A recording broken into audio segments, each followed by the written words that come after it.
How about now? Did we do it now? Are we I think so. Oh, hello everybody.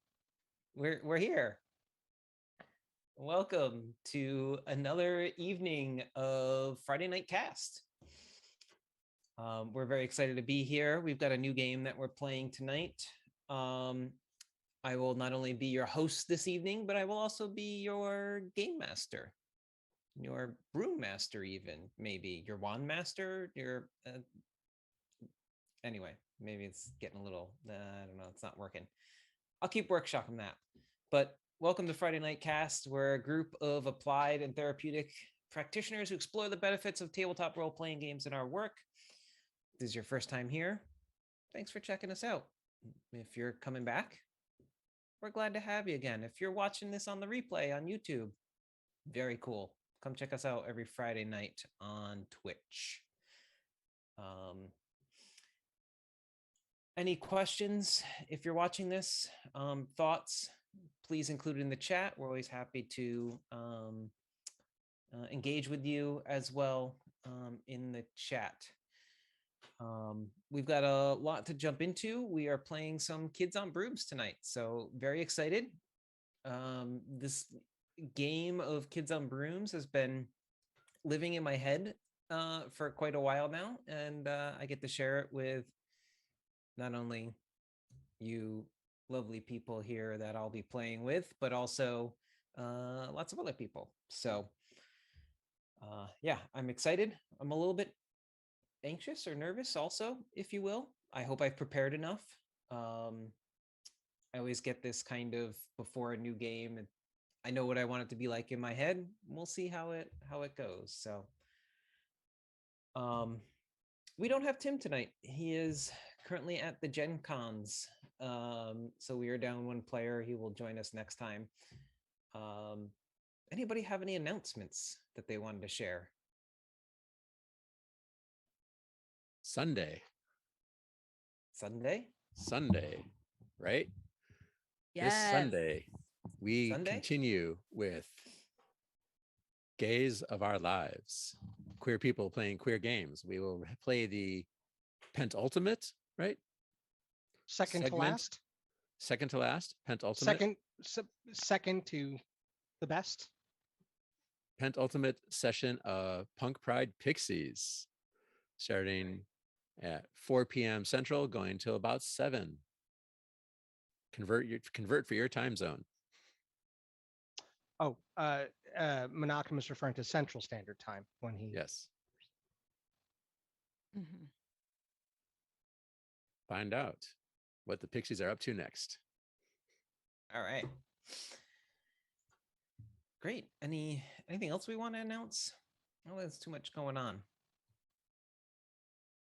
currently. So, all right. We don't have any recaps because this is our first game, so we're not going to recap anything. And let's just get into our starting ritual. I have a little ritual that I'm going to include with you that I've enjoyed using for these games, and then we'll meet some of our characters and get into some of our world building. So, Menachem, would you like to take us into our name ritual? Should we do that before we give our characters names, or we can do it now? Yeah, that makes sense. Yeah. I feel you.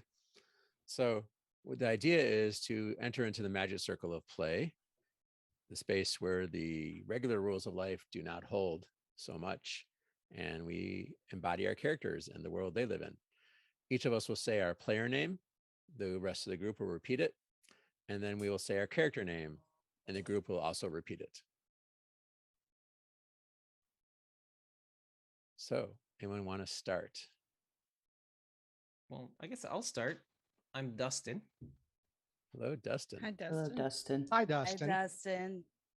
And I will be playing your game master today. Hello, Game Master. Hi, Hi, Game Master. Game Master.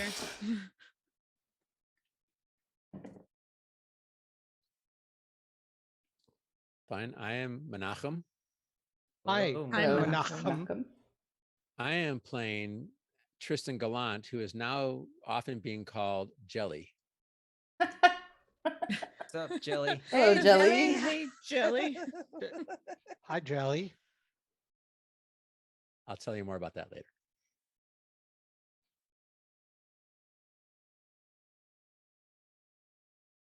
Oh, we're all quiet group tonight. I'm Laura. Hey, Hello, Lara. Hey, Hi, Laura. Lara. Lara. And I am playing Riley. Hey, Riley. Hey, Riley. Hi, Riley. Riley. I'm I Kate. am Oh, go Tania. ahead. Oh, sorry. I'm Tennille, Hey, Hi, Tennille. Tennille. Tennille. Tennille.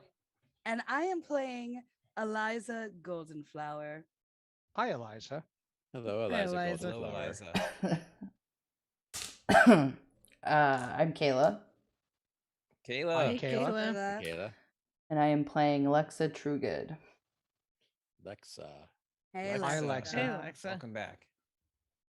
So I guess, does that just leave me? Yep. That's you. Mm-hmm. So I'm Scott, Hey, Hello, Scott. Welcome, Hey, Scott. Scott. Scott. and I am playing H. H. Hello, Hello. H. Hi. H. H. It's just a letter. Okay. All right. All right. The second little ritual I'd like to include for our Kids on Brooms games is inviting everybody to join me in burning some herbs. No, not those herbs. Thanks, Scott. But plants or plant material has been used in traditions of burning, sometimes referred to as smudging, in ceremonial and ritual practices. Different plants generally have different meanings and uses when they're used in this sense. Many spiritual practices as well. Incense, frankincense, myrrh, right? Many different plants and herbs and resins have been used in the burning process. So there's different ways that you could do it, different things that you can use. Tonight, I actually have a little bit of cedar here that I'm going to burn a little bit and get started here. Cedar is really great for beginning new projects, setting new intentions, that sort of thing. So as we were starting a new game here tonight, I thought this would be something nice to include. So any of you playing at home who want to join in or be a part of this, you can. So cedar is a little tricky. It kind of catches and glows a little bit, but it goes out a bit. So, but yeah. One thing that with my Kids on Brooms games that I like to include is the use of bringing plants or the natural world into the game. It kind of ties in a little bit to my practice with herbalism, but it's a way to connect with nature and with one another in this kind of digital age that we live in currently. So just a way that we can kind of be together while we're apart also. So yeah, just a little way that I like to start this game. So what is this game that we're playing exactly here tonight? We'll be playing Kids on Brooms. Kids on Brooms is by Jonathan Gilmore, Doug Lewandowski, and Spencer Stark. Part of the Kids on Bikes system. So it was Kids on Bikes, Teens in Space. This one came out last summer, I believe. Yeah, Kids I on think so. Brooms. And fun fact about this game is it started as a hack, I believe, by Spencer Stark, Mhm. who did a hack of kids on bikes to play in a wizarding school, basically. And Spencer was playing it at conventions. I think one of the other creators, I don't remember if it was Doug or John, saw this and approached him, and then they started working on a kind of full length piece, and that's what we're going to be playing tonight. Is this expanded game, basically? That's fantastic. Yeah. Awesome. Yeah. He's the creator of one of my favorite games, Alice is Missing. Yeah. Yeah. Yeah. Which is also done by Renegade Game Studios.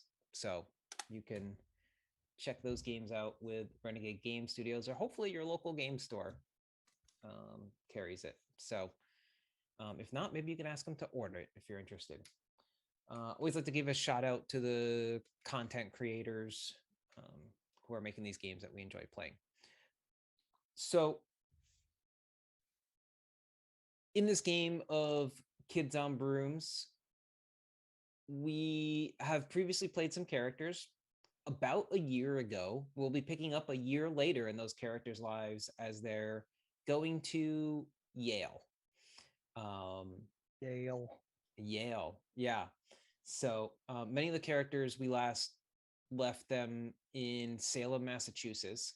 The idea of that, this game is set in contemporary times. So in our kind of current world as it exists, but there's magic. Magic is secret in this world by people who don't cast or use magic, and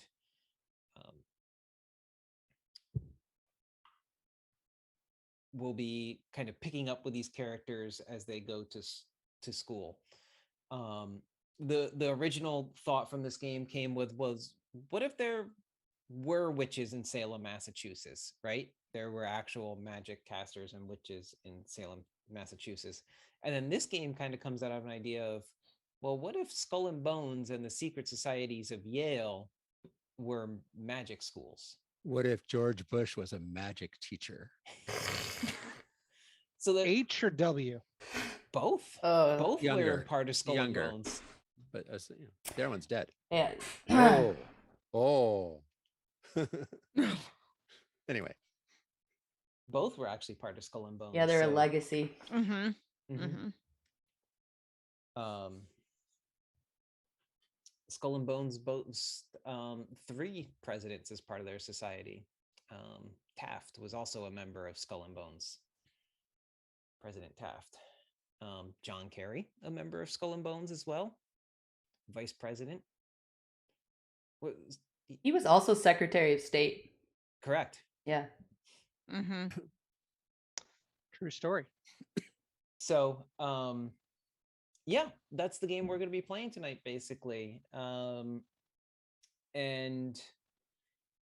we're going to go in, explore some of these worlds a little bit. We're going to check out our characters. We're going to kind of explore the relationships between our characters. And for anybody watching, I shared with my players here already, one of our themes in games that I GM when looking at playing them with intentionality, as we do as professionals, I like to kind of have some overarching theme or something for people to look at, and we're going to kind of be looking at transitions in our lives and what that looks like, whether it's relationships, identities, who we are as people. And college, I thought, was a great time to kind of look at that transition as a big life change or transition for many people.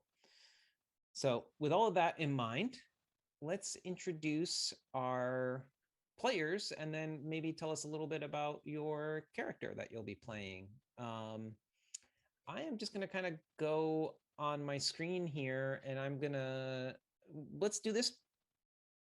I'll go around my screen. Actually, let me look at the live stream to see what we have, because that's different than what's on my screen here. So I'm just going to start with Laura. Way to start with me. So just tell us who right. you are. In case Introducing myself and then character. Yep. And then your character. All right. I am Laura. I'm a licensed marriage and family therapist working in the San Francisco Bay Area. I love working with queer clients and geeky clients, and I also am on the board of the nonprofit Geek Therapy, and we do awesome things over there and have podcasts about Woo mental woo. health and pop culture. My character is Riley. Riley is a firstborn caster, kind of timid, kind of unsure of the world around her. I feel like that's where we started last time. I think she got more confident over the course of finishing high school, and now feels a little bit fish out of water again. She finally figured everything out and like how everything works, and now there's secret societies and like what is this?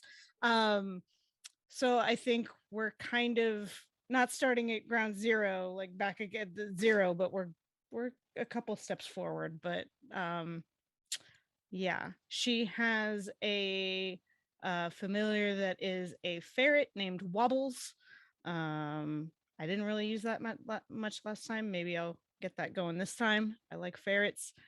And really, she's just trying to make her family proud. Yeah. And that's kind of, I mean, that's kind of it. Great. Thanks, Laura. Kayla. I'm Kayla. I am a post-grad marriage and family therapist, not currently practicing. Instead, I use that as a assistive technology specialist, and I run a bunch of STEM workshops for students with disabilities. That's been fun. I am playing Lexa Trugood, the haughty descendant.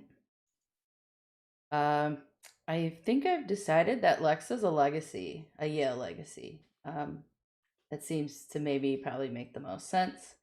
Lexa is best friends with Calvin, who is not here today, but also Tristan.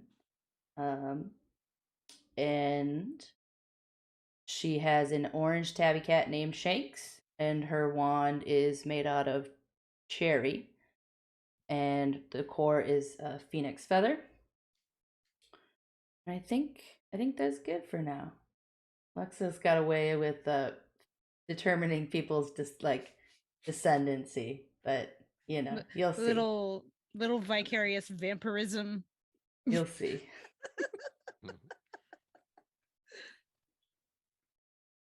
All right.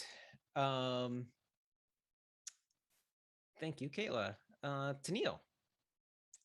All right, so I am playing Eliza Goldenflower, and she is 18. She is a teacher's pet all the way. Like, she is just gonna find every time that she can to just get all the professors to love her, or at least like her in some way. Even in the middle of a heated battle. Yeah, even in the middle of a heated battle. Absolutely. She has a chipmunk as a familiar. I don't know that I used it that much in the game, but maybe I can use it more. Their name is Churro, and their pronouns are they, them. Eliza's pronouns are she, her. What else to say? Eliza's always prepared. She's very skilled at research and trained in charm magic. But she is a bit of a perfectionist and a bit judgmental. And Riley is her best friend, and she's in a relationship with Calvin. So that's going to be interesting when that player is able to play with us next time. All right. Thank you, Tennille. Scott. I'm not ready for this. You're not ready? I can come I've back. got the giggles. Yeah, come back to me. All right. Monaco. Hello.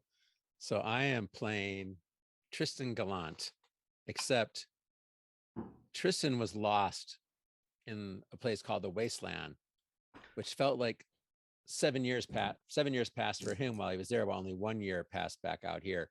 And he came back in kind of the midst of the last campaign we played.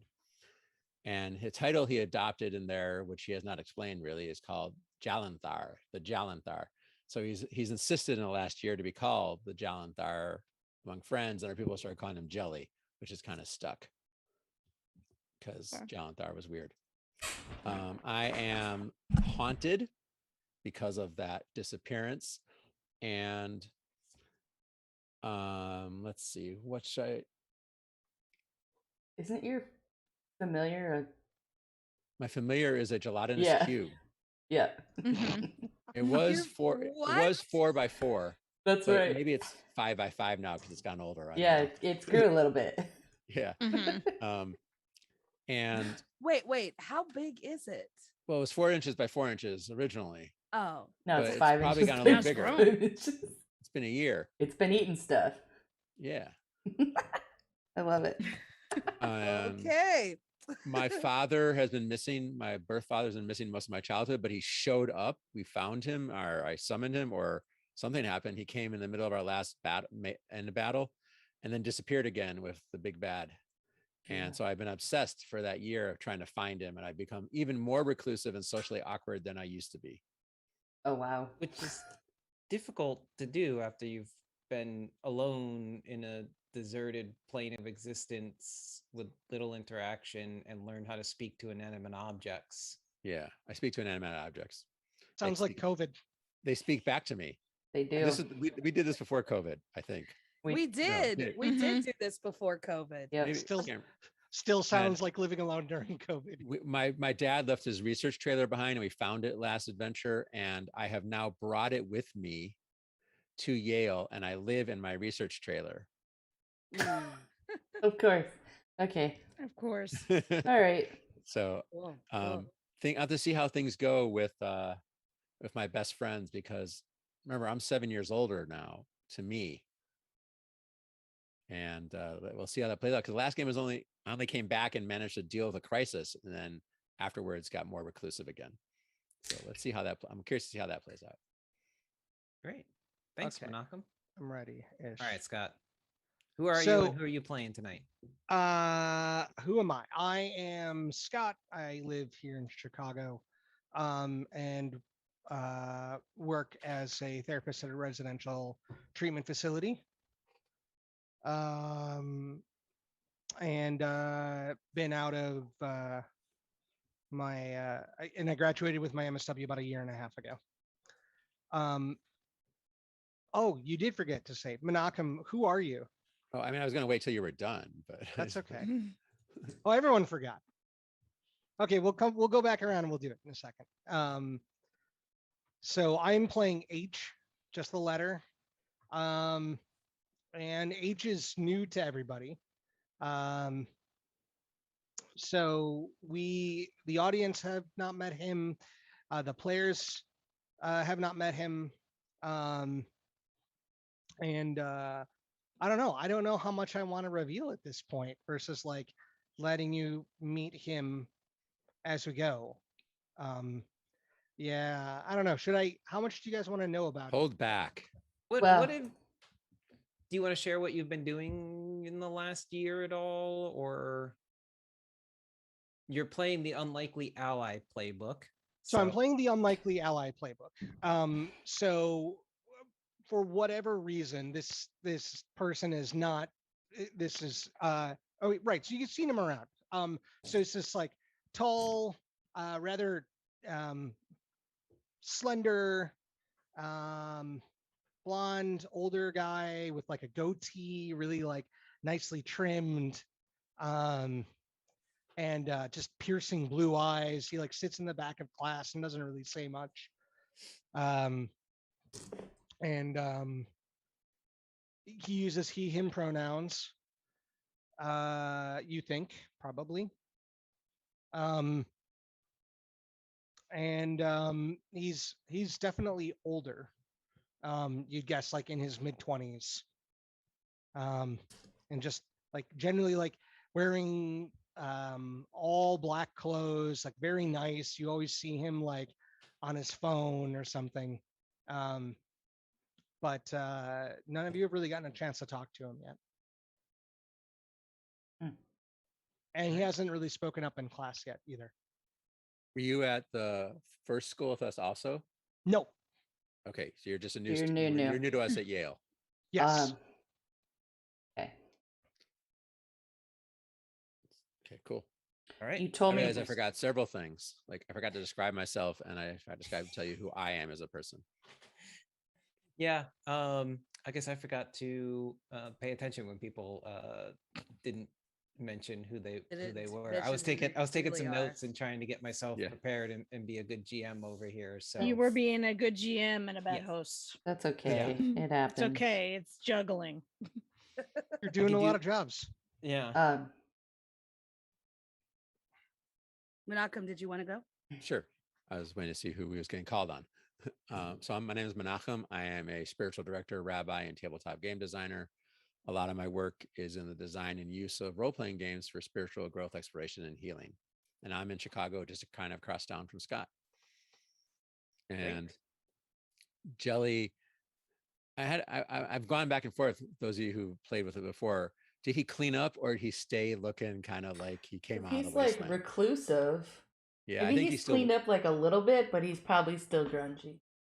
Yeah, he looks kind of like Robin Williams in Jumanji, Yeah, right? When he first comes out. Yeah, you know, scraggly, long beard, long hair, gaunt, sinewy, strong but sinewy and thin. Lexus 100% made him shower though. What's that? Yeah. What do you say, Scott? I'm imagining the scene where Jelly like uses shampoo and it's just like.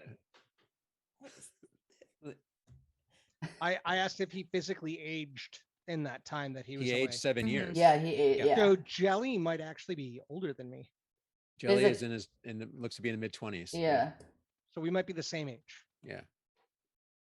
So yeah, I've cleaned up in some ways, but I haven't really adapted to back to the world. You might actually eat now. and shower because Lexa doesn't go out in public like unless Jelly does shower. So you know that we'll see how often we've seen each other then. Right. Knock, knock, knock. Have you showered today? Oh no. Bye. Jelly's making sure the microbiome is living a good life on there. Hey, Alexa just has like a deodorant spray. Just absolutely not. Tennille, would you like to give us a little bit about yourself as well? We missed that part as well. Yes. So my name is Tennille Evans Reno. I'm a licensed professional clinical counselor here in California, post-licensed 5 years, work for a psychiatric group facility, and I also have my own private practice. I put it in the chat. It's called Journey Group Therapy, where I do use role-playing games to explore identity, manage emotions, process trauma, all the fun stuff. I also have a podcast, The Emotional Looking Glass. That's also on my website, so you can check all of those things out. As for how Eliza looks, Eliza has like light brown skin and freckles, and her hair is like there's like dark brown, but there's like red tints in her hair as well. And she's about 5'10" with blue-green eyes. That's her. Thank you. Yeah. All right. So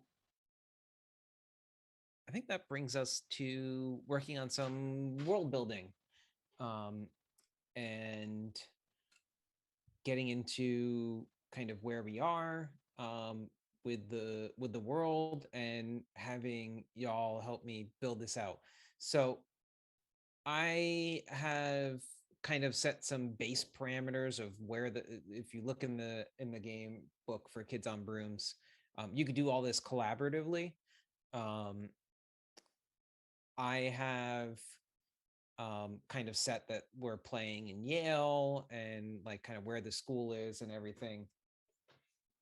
But we're gonna help develop some of it out a little bit. I've changed up some of the questions that we'll ask to kind of go with, as somebody said in the chat, the vibe of our game here tonight. That's Scott. Is that the thing that the cool kids say now? Vibing? You vibing with this? No. No. Okay. Well, they're talking about vibing in the chat, so Yeah. I think The we got chat's some good vibing. vibes. I think he was referring to the youth with whom I work. I thought you meant the youth with whom I work. Renee, you're a cool kid to us, though. All right. So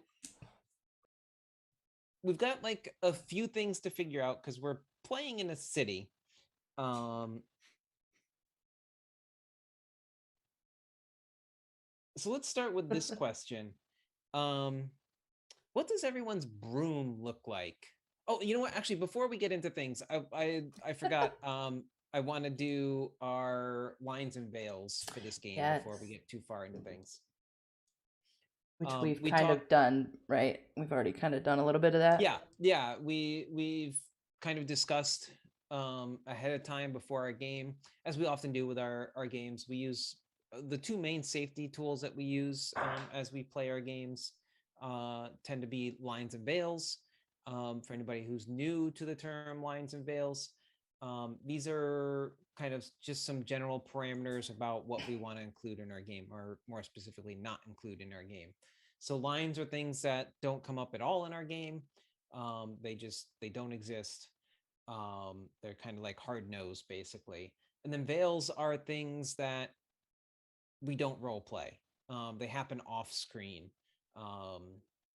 They're not something that plays out during our play.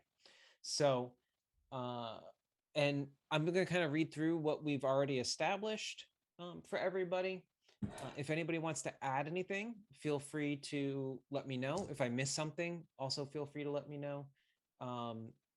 And if you don't want to say on the stream here for anybody, any of the players here with me, feel free to put it in the chat or send it to me privately in the chat, and I will make sure to include it. So our lines for this game is going to be so no suicide, no ritual sacrifices, no childhood trauma, no animal brutality, animal death, or animal torture, no sexual violence, no drug overdose, no physical touch without consent. And then for veils, we have homophobia and transphobia. So those are things that we won't directly play out in the game. How does everybody feel with those? Is there anything anyone wants to add? I know something that's come up in our games in the past has been racism as well.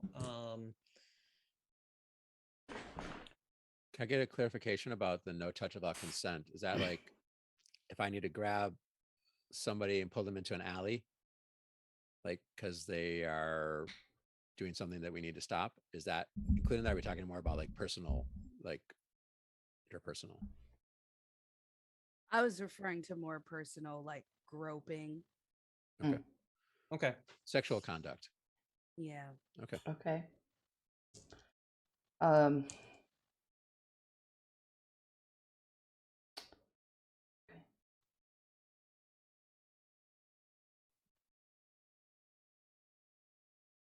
Was that something, Kayla, that you wanted to add or question?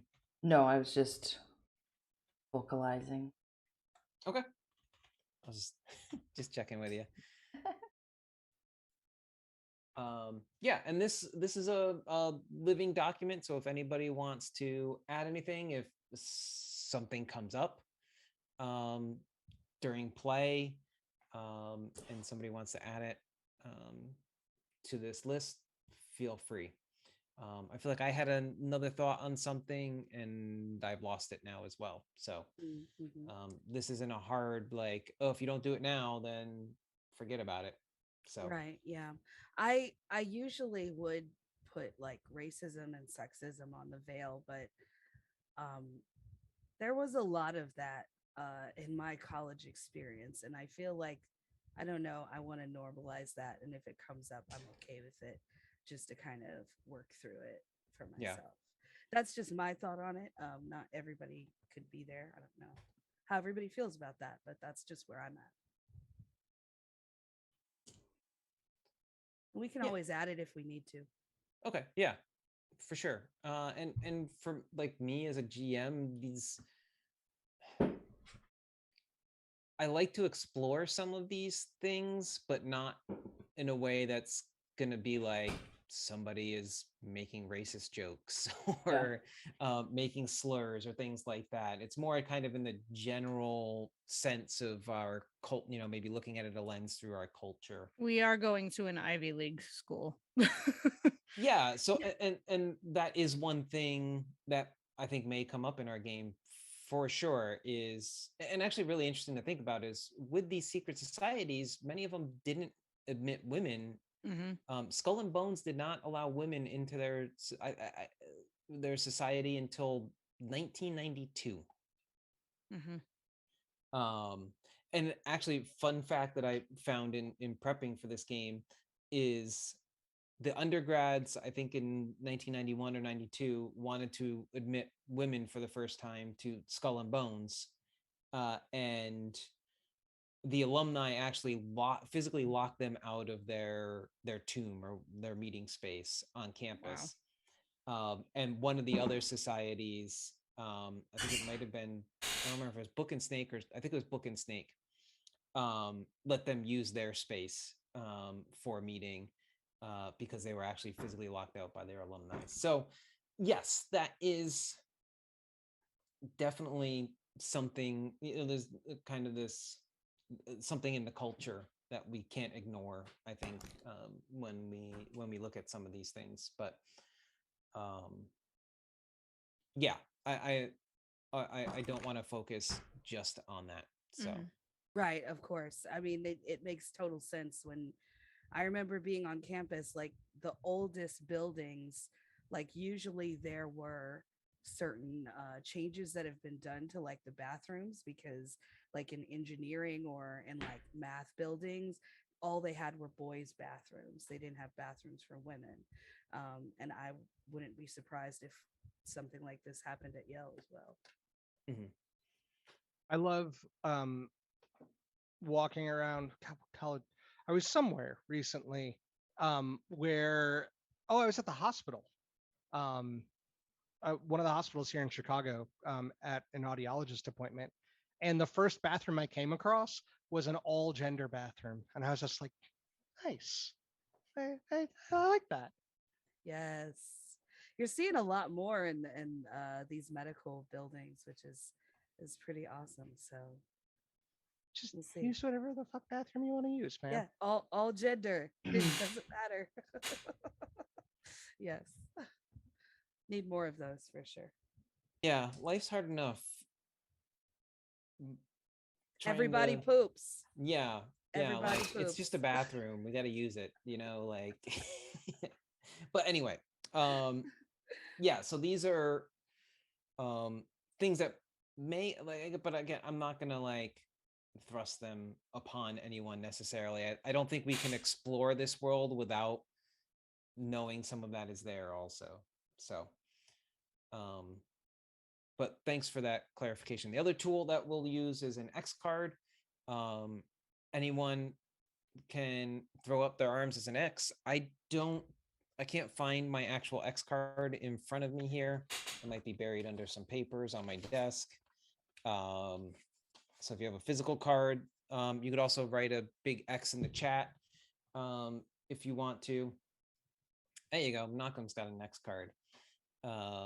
So if for any reason you're not comfortable with something that's happening in the game, using the X card allows us to stop, move past it. If you want to share what it was so that, for some reason, maybe somebody might be unclear, you can, but it's not required at all. If it's something that makes you uncomfortable, I don't want anyone to have to explain it at all. I can check in with people later if need be, if I need to have some clarification on it. So those are our safety tools. There are others. Feel free to look them up. use them in your games, especially if you're using any sort of games with intentionality. Definitely encourage to make sure that you have safety tools in place so everybody can have fun and not worry about having to be hurt during the game. A safe game is a fun game. Yes. You know, it's so interesting because when you look at the most popular role-playing game, I think, is still Dungeons and Dragons. And I don't remember in any edition, including the current one, ever seeing any discussion of safety tools in any edition. Yeah, the Kids on Brooms book is actually has some interesting stuff about content and potential content warnings, and thinking about as a group how you want to play the game. There's a whole page on systems of power within your world. Do these forms of bigotry, as we're kind of talking about a little bit here, do they exist or not within our world? You could say, no, this doesn't exist. Racism, homophobia, these things just don't exist in our world, and we're not gonna have it. And you can play that way if you want. You could even play the opposite. You could make it within the context of your game, perhaps even worse than it is in our real world. Maybe that's something that you want to explore, right? So but there's different pages on that. There's a page on playing neurodiverse characters as well. So Yeah. And how to do it responsibly. and how to do that responsibly, if you want to, or how to play a character with some sort of disability or handicap, perhaps. So yeah, that's one thing I really like about this book, is the creators thinking about those things and helping give you some guides and some safety tools or ways to do it safely as well. All right.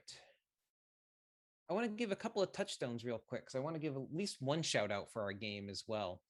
A couple of touchstones for our games of Kids on Brooms. We were actually talking a little bit about it beforehand, is the magicians. When I think of kind of like magical school, and some of the things that are going to come up in our game, the magicians is a good little touchdown for that, I think, of kind of systems of magic and things like that a little bit. Another one that I have to share with everybody, because if for any reason any of the ideas or things that I come up with or play in this game seem like a book that you read, it is because it is a book that I've also read, and that is this book here, Ninth House. I don't know that one. Man, that book's a doozy. Talk about content warnings. There are a number of them for that book. So some of the things that we've lined and veil, well, not so much the veils, but some of the things that we've lined out of our game are very prevalent in that book. So be aware of that if you want to go into it and read it. But the author of that book is actually an alum of Yale, and she wrote this book as I believe, as Kayla would remind me, as a dark academia book. And I was actually having the idea for this world of playing at Yale, like what if Skull and Bones was like, basically they were the magic users within a college, and that's why it was a secret society. And my significant other was like, have you read Ninth House? And I was like, no. And she was like, that book is basically what you're saying. And I'm like, okay, cool, I'll check it out. So I read it. Should we watch the movie Skull and Bones? Would that be? You mean would Skull? Skulls. Skulls. I was gonna say, is it just bones? Skulls. I think it's Skulls. It's Skulls. Yeah. Skulls. Yeah. Would that be helpful context? I'm assuming contemplated watching that before this as part of preparation. I don't think I watched the trailer and that was enough for me. So it is very like 90s or there's no early magic 2000s. in it. Yeah, there's no magic. Just read the book. Scott, just read ninth house. So yeah, so those are some touchstones for this game. So let's jump into our world and what we're doing here. So we're gonna pick up about a month into school. So beginning of October, we're looking at somewhere around there. We're in New England. So it's starting to get a little cooler. And I've got a number of questions here that I want to go through to help build our world out a little bit.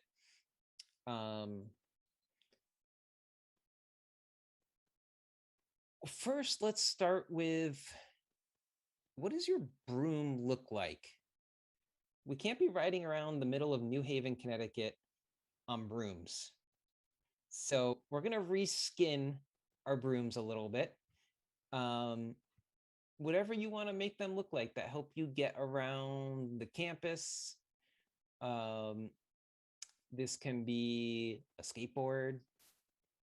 It could be a bike if you want. It can be a pair of rollerblades, a scooter. I don't know. What are the cool kids? The kids don't have those shoes with wheels in them anymore. I don't think those are cool anymore. They do. But... Do they? They do. Okay. I don't think rolling around Ivy League on one of those would be really cool though, but you can if you want. Does anybody have thoughts of what their broom might look like in this case? So we're literally like changing the broom into a thing. I want one of those, like, I'm going to say that this was like kind of done for you when you came into school, basically. One of those, I've seen people that aren't supposed to be riding them in the park where I go hiking, but they do anyway. They're electric with one wheel and you stand on either side. Oh my god. That's like the equivalent of the like wheelie shoes these days, huh? Mm-hmm. But better than the like Segway without the, that's better than the hoverboards. Riley would do that. Mm-hmm. I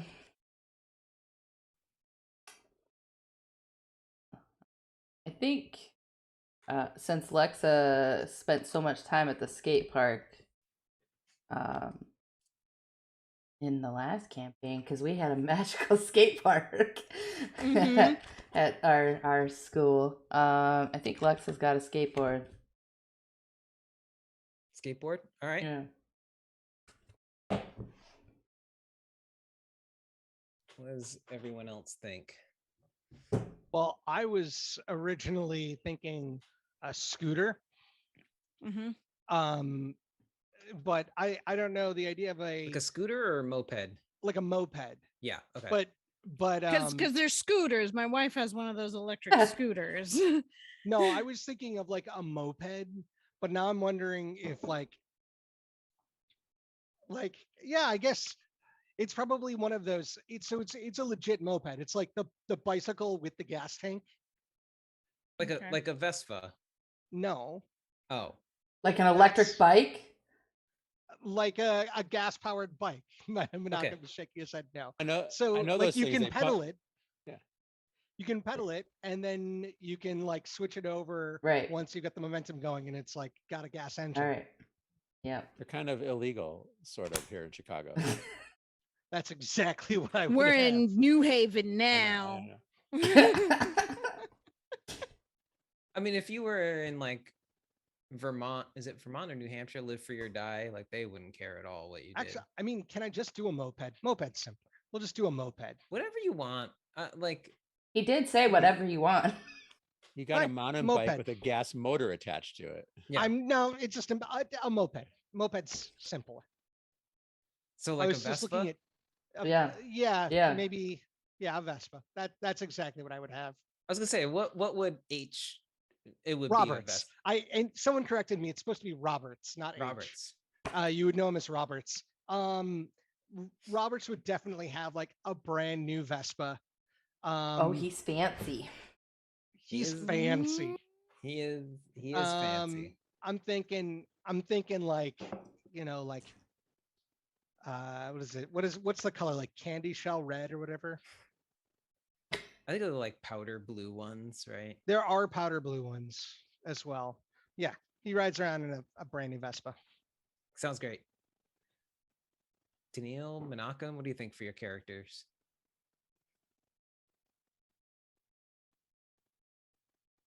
And if you want to think on it, we can come back to it. Yeah, because originally I thought I would just keep the walking staff that I had, but now partly I'm thinking somewhere between a Harley or a recumbent bicycle. A what bicycle? A Harley or a Recumbent bike. recumbent bike. You know, those ones where you're kind of sitting down, feet in front of you. I definitely think it should be that. But I like having my stick because I'm very much like ready for a fight anytime because of the wasteland. So having a weapon in my hand all the time is useful for me.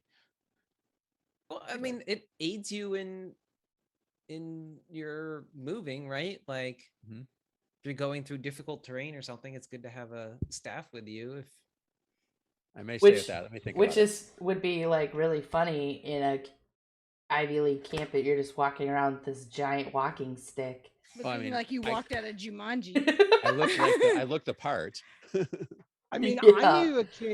I knew a kid in college, University of Iowa, who like walks around looking like somebody looking like he came right out of the Dresden Files. You know, like Oh, okay. Yeah. like leather duster, hat, and a walking stick. I used to walk around once in a while with my walking stick around Chicago. Surprise, surprise. I have a collection of walking sticks actually. So staffs, you know, like Mm-hmm. anyway. I'm thinking a motorized bike. Is that okay? all right, yeah, that sounds great. I looked up recumbent bikes, and now I'm seeing elliptical bikes where you just go up and down and up. Oh yeah, those. I've seen those. Yeah, and it would be a sandy colored. All right, Mhm. sounds good. What is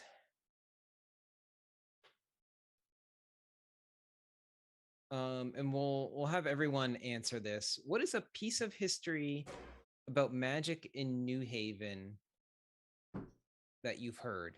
This can be true or not true, just something that you've heard. What's a piece of history about magic in this city that you've heard about?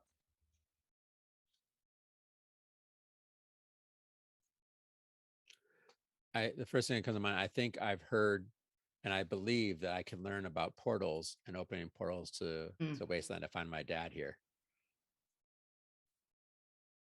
So do you think there's a portal here, or you can learn to I can learn how to open portals here. Okay.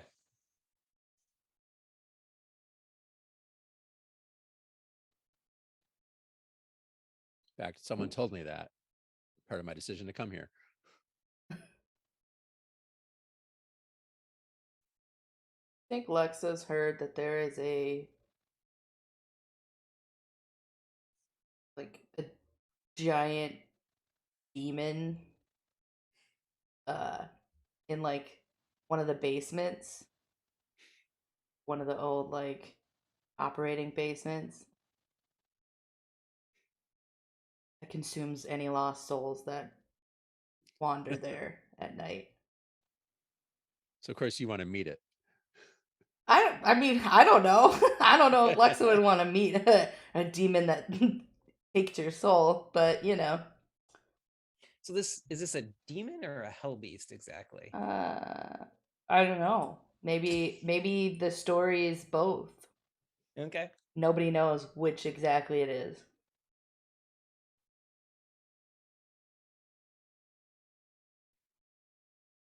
There's a giant demon in the basement somewhere that on campus that consumes souls. So we're like creating rumors, right? Is it a rumor? Or We're We don't gonna know. just what we've maybe heard? maybe not. Yeah. You don't know. this I may use it as a rumor, Stuff or we I may use it believe. as factual, potentially at some point in the game. I'm so we're gonna torn. do some rumors about the societies to go into generating rumors. But this is just about magic in New Haven, something that your character would have heard about. Okay, I got one. Like I said, it could be true or not. I've heard that the two most popular pizzerias in New Haven, Yeah. that they're because there's two really popular pizzerias. I don't remember what the names. I think one of them's like Johnny's or John's or something like that. Pepe's. Pepe's, right? So there's two of them. Anyways, I mean, there's only one. Pepe's is the best, but there's another one that's also popular. I forget the name of it because it's not as good. Okay. But anyway, go ahead. Anyways, sorry, that's a New Haven debate for anyone out there. But and by the way, pizza does not automatically come with cheese. You have to order cheese on pizza in New Haven anyway. That is true. Is that really true? That's sacrilege. Yes. Oh, No, it's totally different. Anyways, If you order a tomato pie, it does not have cheese on it. I did watch an Wow. episode of Drivers Dine-In and Dives about that. interesting. Interesting. Well, those that are the dairy-free reason- will enjoy that. the reason that there's actually like an age-old magic battle between those two pizzerias, that they're both owned by magicians, and that it's not just about the pizza, that it's just like an old family rivalry. The flick of the wrist and the pizza's gonna be the best. Oh my god, that's funny. That's hilarious. All right. So there's like a rivalry that's gone back years between them, Yes, like with family and everything too. absolutely. Okay. Are these pizzerias like right next to each other? They're like No. they're on the same block. I think. No, they're not. Like down the street from That's each other. Yeah. amazing. That's fantastic. Okay. Oh my goodness. Kind of reminds me of Bob's Burgers a little bit. Although it's burgers and pasta, which is very different food. So I had an idea. I can think of something else if you don't like this one. That there's a history that like there is a mysterious area on campus where for whatever reason magic does not work. It's like a no magic zone or something. Like you can't do any magic, like magic items don't work in this area. Like it's really weird, and nobody really knows why that's there, if that's there, or where that is. Is that where the demon lives? I don't know. Oh. I don't know. Maybe the demon lives underneath the pizza shops. Hell yeah. I'm trying to think, like, this is more for like Riley's hopes, but like I think that she's heard that there are more people like her who have not had any parents or family members that have used magic that can use magic. Like there are firstborn casters Okay. at Yale and in New Haven. What percentage of the population have of like so of the magic students, basically anybody who would be in these societies, like what percentage have you heard, or would you gather, or would Riley gather is like they've heard firstborn casters are like, it's like kind of how common would it be? I don't think super common. I'm like picturing like maybe one or two of these secret societies are like actual firstborn casters. Okay. Yeah. Oh, so you've heard maybe that one of the societies in general is just firstborn casters. Yeah. Well, that's interesting. Yeah.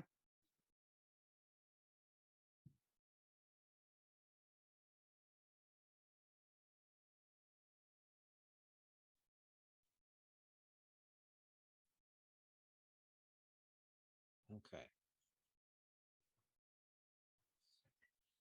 All right. So those are some rumors about magic in New Haven. Um, Which I'm going to promptly forget. um, rumors or perhaps not rumors. So what is one rumor you've heard about the societies or Yale in general?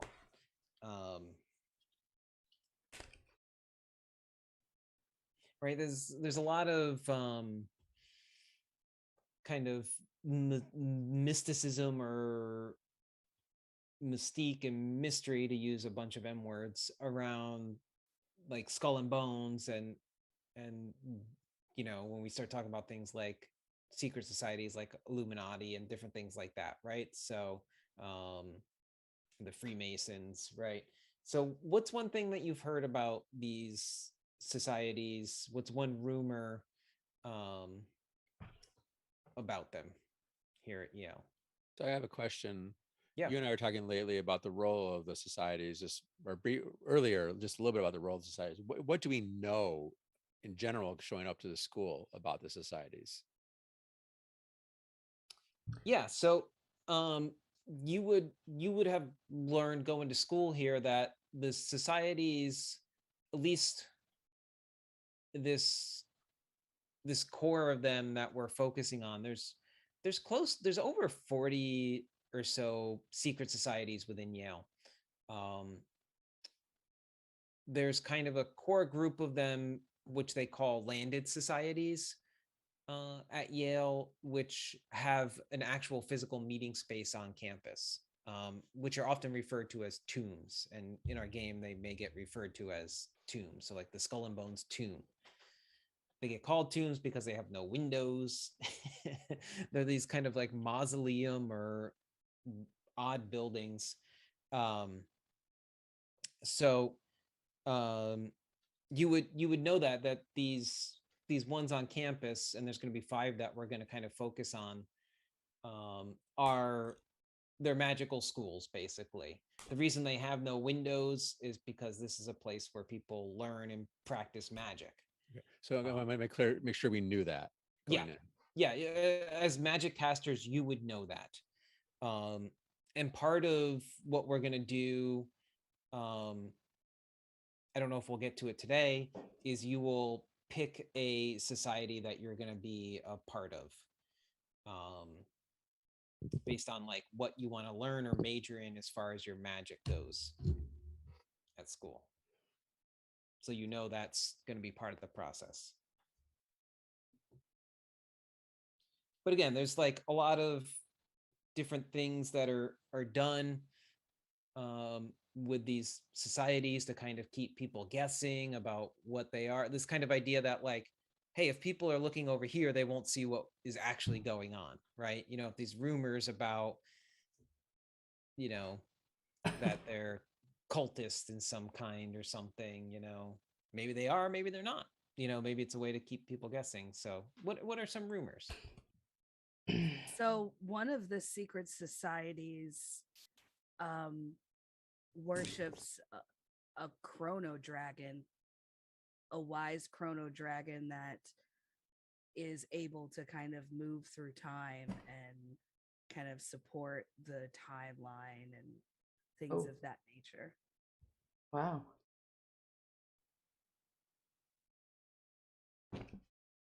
Okay.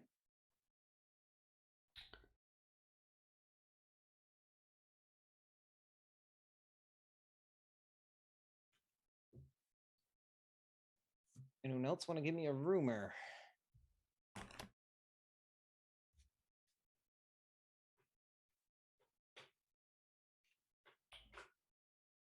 Yeah, nothing. Lexa's been told that Skull and Bones only accepts legacies. Ooh. Watch, Riley's gonna end up there. That's the one of all the first casters, right? Mhm. That would be wild.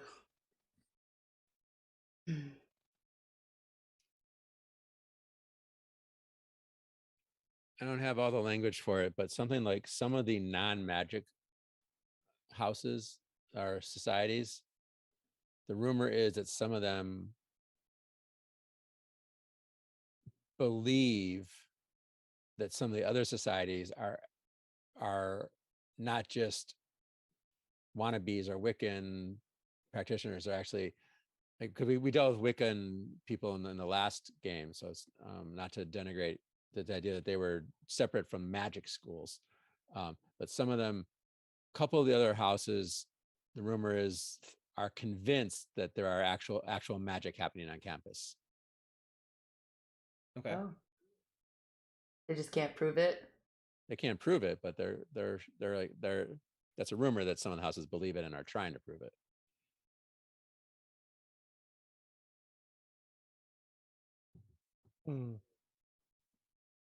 There's no way the pizza's this good. That can't be actually possible. It must be magic.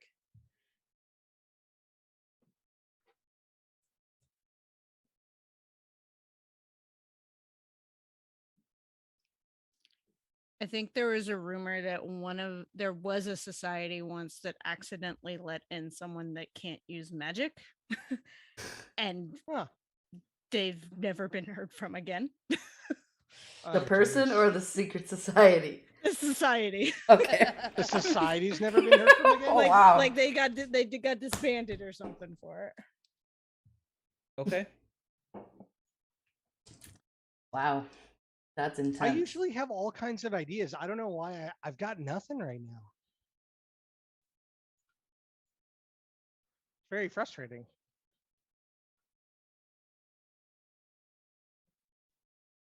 And we can come back to it, or if you get an idea that pops in later, we can add it to the list. It's not that's not a problem. Something about Halloween. Maybe there's like a big party on doesn't have to be- Halloween or something. They're actually, one of the societies actually does throw a big part. Yeah. Canonically, like, manuscript actually has a big party every Halloween. So what would the party is actually like a front for them to like collect blood?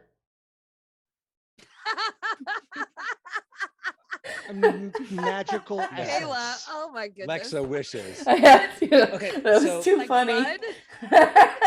I had Scott, to. It's so funny. there's this book No, called because that's literally what manuscript does at the party. Ninth House, Yes. and in the book, Yeah. yeah. That's exactly so what happens. In Scott. actuality, manuscript does throw a big Halloween party every year In real life.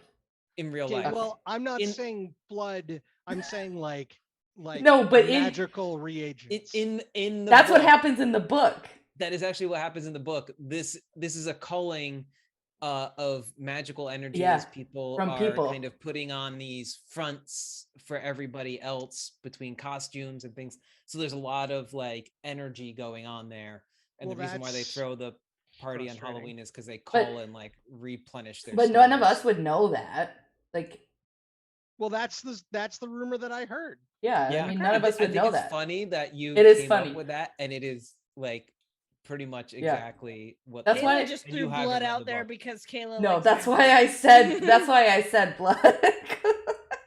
Kayla, do you just have a thing for blood that I was not aware of? No, Yes. that's not Yeah, true. she likes vampires. You also miss, since you didn't play with us before, Kayla's character directed. Wait, we can't tell Tim- anyone. That's secrets. This is- Scott's it's not telling. secrets. Scott's not telling anyone about Uh-huh. their character. Oh. So. Mhm. Okay. Okay. I mean, I was. That was in the past. I wasn't trying to be I'm trying to be mysterious. I'm trying to like At our stretch school, the. there was somebody. The headmaster was a vampire. That's all I'm saying. That is true. It's a rumor. That is true. They were a vampire. They took my blood. Riley may have 2 puncture holes on their arm. They stole it in the night.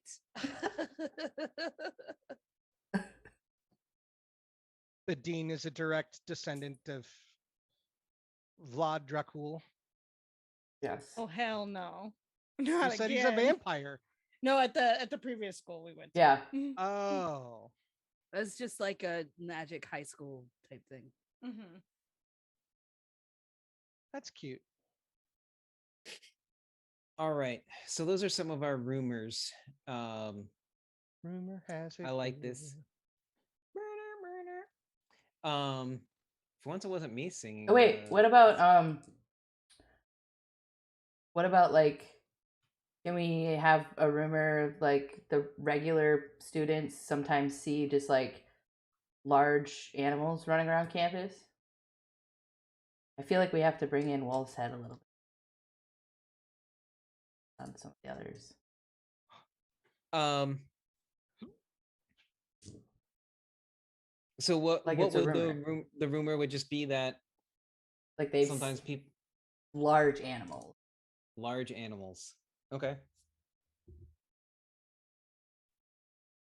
Like, so people just seeing it, but like, is there any like, is it on a full moon or something like that? Like, what's the rumor exactly like that you need to watch out for these large animals? It could be on a full moon. If we want to play with that idea a little bit. Right, yeah. Yeah. Works.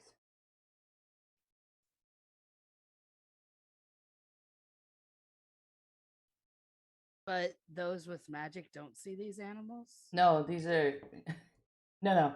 It's the non-magic users are like, what? What is Why? going on? Yeah, this looks weird. Okay. Just like all the regular people in our Teenage Nightmare game. Right. I'm just a teenage nightmare baby. I think I did that one before. You did. Yeah. All right. My next question for you, and I have a couple other questions, but I think I'm going to skip them for now. Sometimes it's better to over prepare. But one other big question I wanted to ask everybody going into this is, what is one, and when I say family here, this can be family, personal, social. So what is one like family ritual or tradition that you'll be bringing with you to college? And what's one that you're going to leave behind? So, I mean, this could be anything from holidays to celebrations to, something that your family's maybe done, or something that you've done with close friends, or some sort of tradition or ritual that you've had.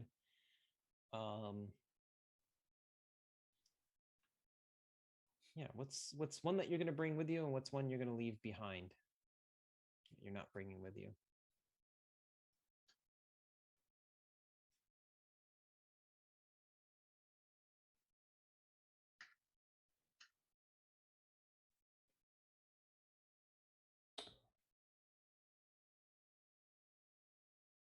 Or maybe we can answer one or the other, like if there's something that you won't be bringing with you or something that you will be.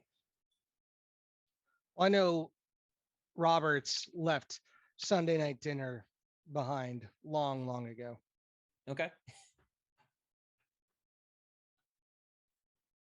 So no calls to mom on Sunday night to, it's not the same without you here, Roberts.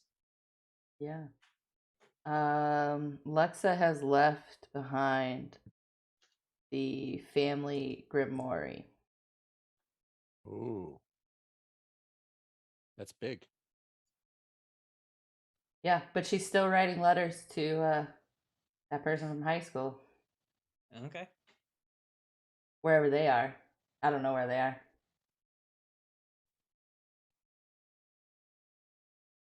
Maybe they're at Yale. Who knows? Maybe they're at Princeton. Harvard. Or Harvard.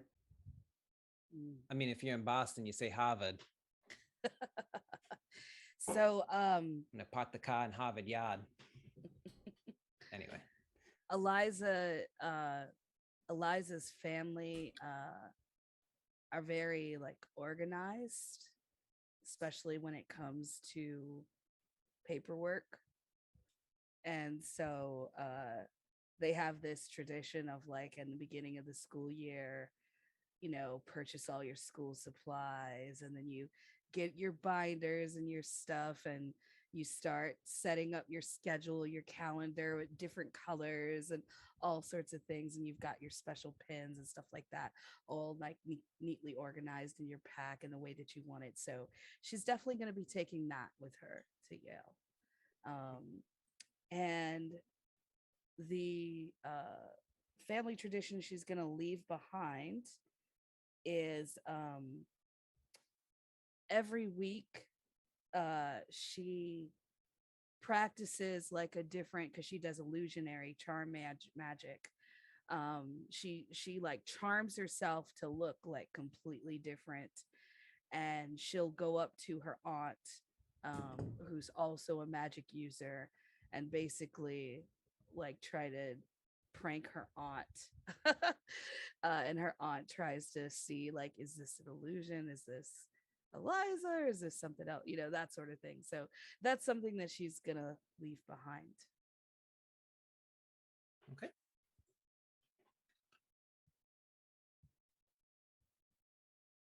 Not really a ritual, but I grew up with my mom and my stepfather because my dad disappeared when I was young, and it turns out he was in the wasteland, and we discovered his trailer that he did all the research in, and I brought the trailer with me, and I'm doing all this research about portals in the wasteland again, in this kind of obsessive way that my dad did it.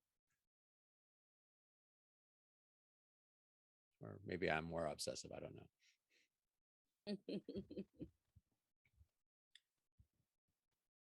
I feel like Riley, when they were in high school, Riley would like go home on the weekends to see her parents, and she still has like a weekly like FaceTime call or something with her family. I think she's bringing that with her.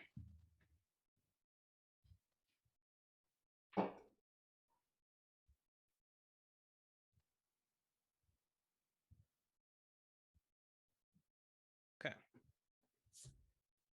Yeah, part of the thoughts with this question in particular is, again, think about that transition time in our lives, and the things that we bring with us, or the things that we choose to change about ourselves, right? And those traditions. I left behind my name.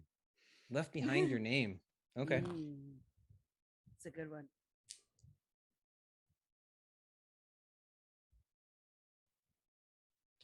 And there's a whole other piece that I go into about names and the importance of names and how we present ourselves and how we interact with the world around our names. But yes, that's maybe a different game.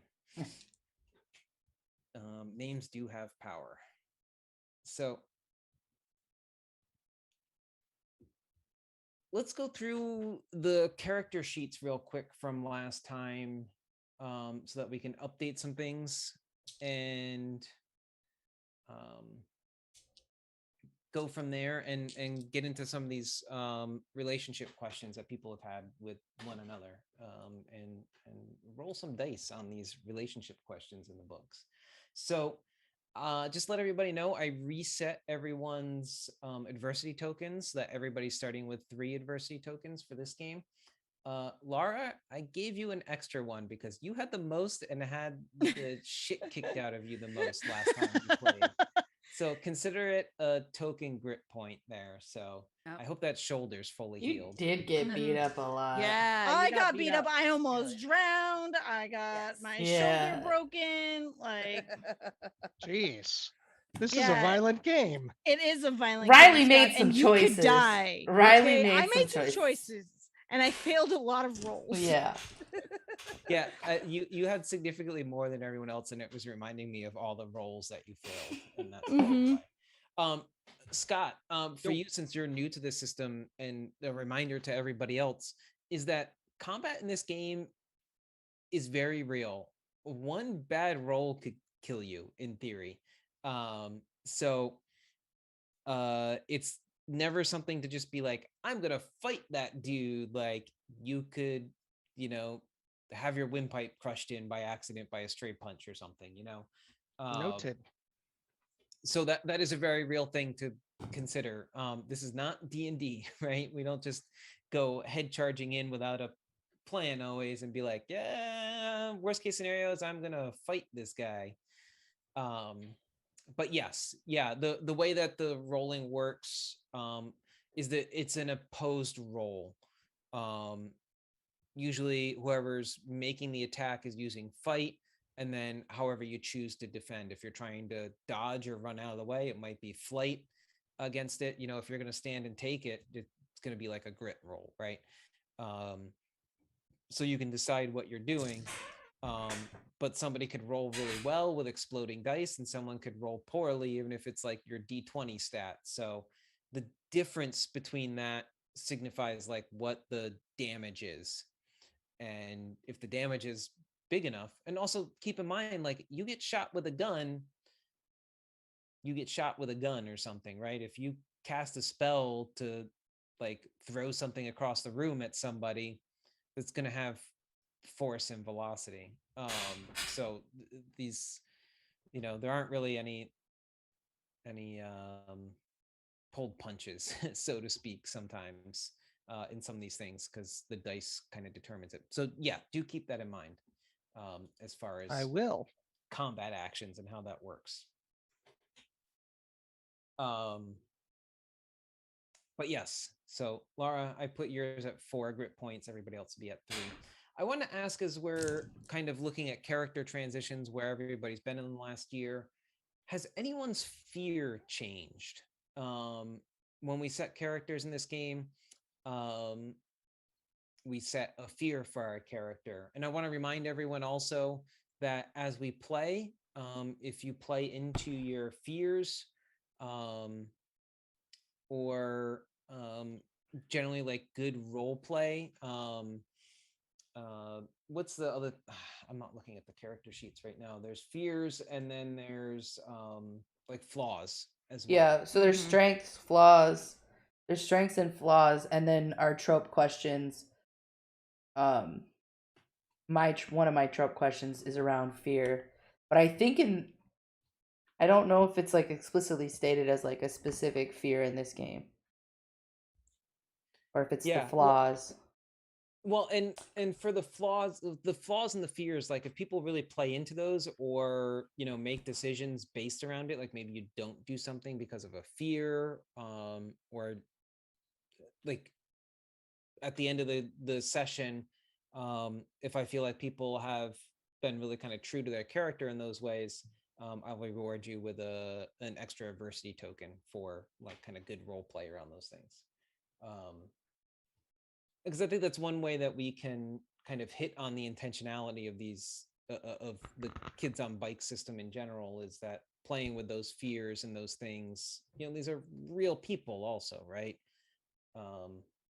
So has anyone's fear changed in the last year? And if so, what is your fear now, and why is that, if you want to share? My fear is the same as when you and I built my character 8 hours ago, 9 hours ago. Perfect. Do you want to say what that fear is, or do you want to save that for now? I'm beginning to feel like I have to. My fear is disapproving my mother, the disapproval of my parents. Not mad at you, just disappointed. Disappointed. Oh, God, it's worse. It's worse. Just be mad at me, please. Yeah. So I think just in general, like the disappointment of authority figures. Well, it's Sunday. You should probably call your mother. That's Tennille. Yes. So I've been thinking. So my original fear is less than an A on a paper or grade, and I think I'm gonna instead change it to less than a 4.0. Oof. All right. Damn. Well, no one's seeing her at all. She is working. Menachem, you had something you wanted to change. Yeah, I was pretty betrayed by authority figures upon my return. So I don't trust authority, or as I accidentally wrote in my character sheet, I don't authority. I don't authority. I don't authority. That's funny. Yeah. And also one of my questions has changed. What is a tragedy that haunts you? And it's not just being lost myself, but it's the loss of my father. Right. Or the loss of your father again? Again, yeah. Because I had him. Right. Okay. Lex's fear has not changed. Okay. Riley's fear is going to change. I don't think she's afraid of failure anymore because she failed a lot and still survived.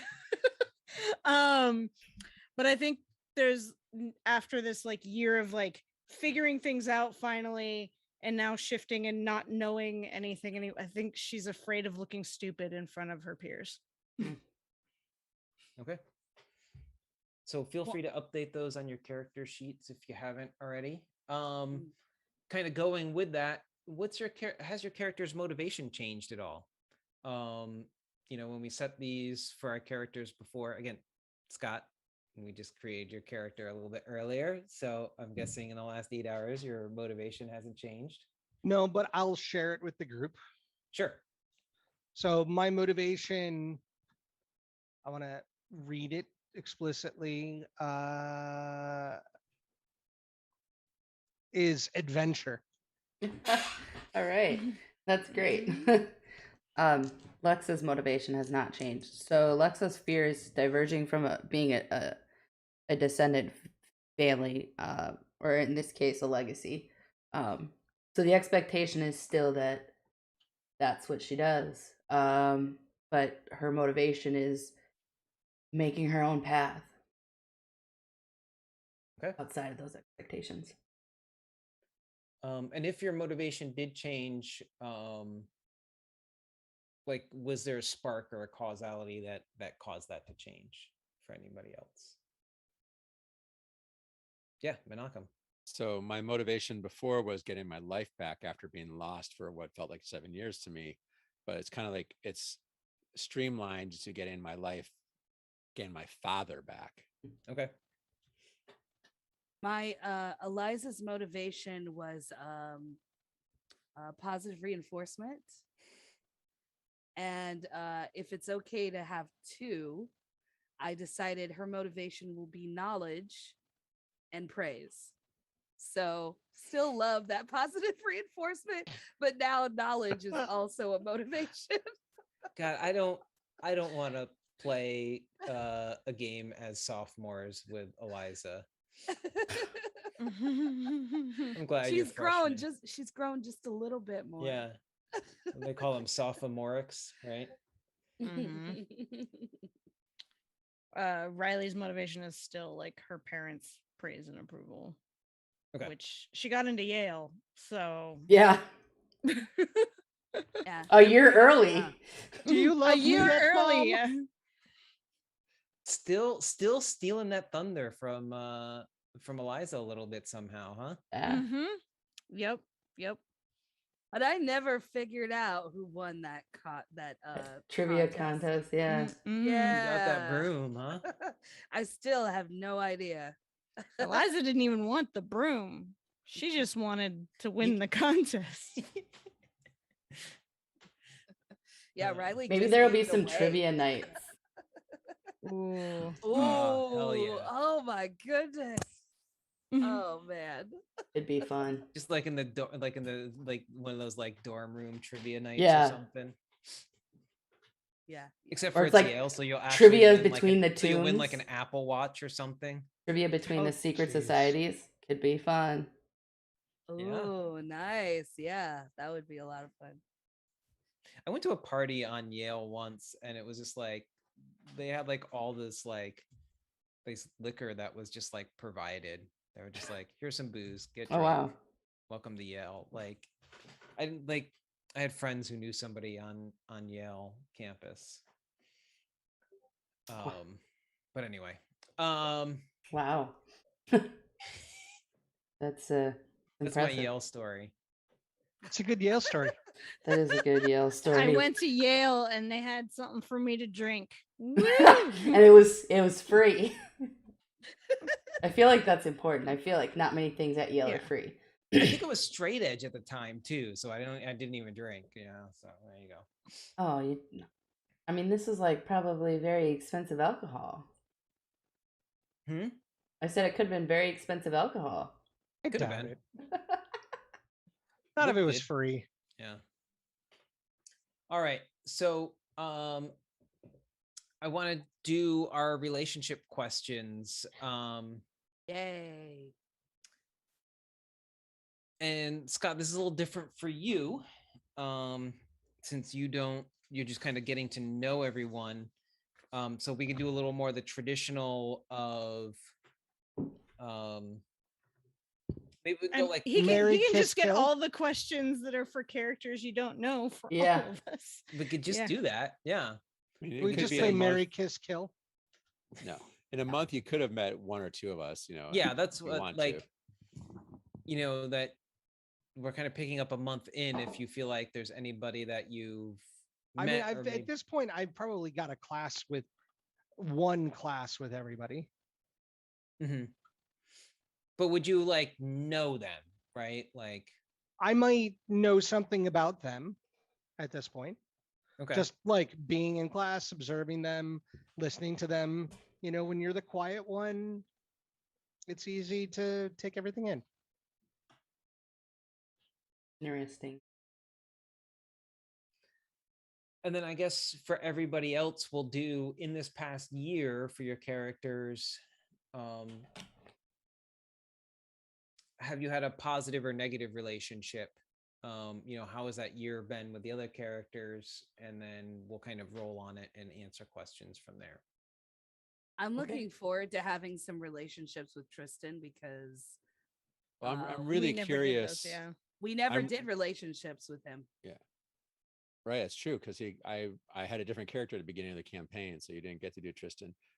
Remember, he's really antisocial, and there's this, there's this whole thing of like, any of you go to college? I have a friend who didn't go to college and had trouble relating for a while. Mm-hmm. Right, because of my 7 years, I found myself having trouble relating to all y'all. So I just want to put that out there as a preface to our relationships. But let's see how it plays out.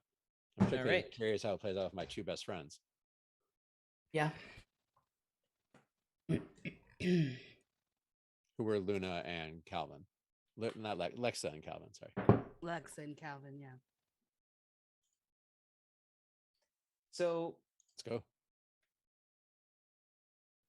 Do we want to start with Scott? Since Scott, you're the newbie, or I see some thumbs up. Yeah. Get you into building some Scott. relationship. All right. Scott. Hi. Pick someone and tell me if you know them or not. Knowing them being a relative. Yes. Right. Eliza. Do you know them? Yes, I'm in a class with them, and I sit right behind her. Okay. Would you say you've had a positive interaction or maybe a negative interaction with them?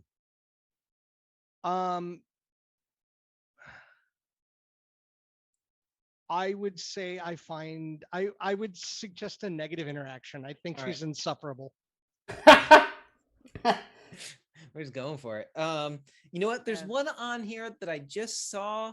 I'm not even gonna roll for it. I'm gonna make you answer this because I think it fits with your character for some reason. What magical object does this character have that you want to take from them? I don't know.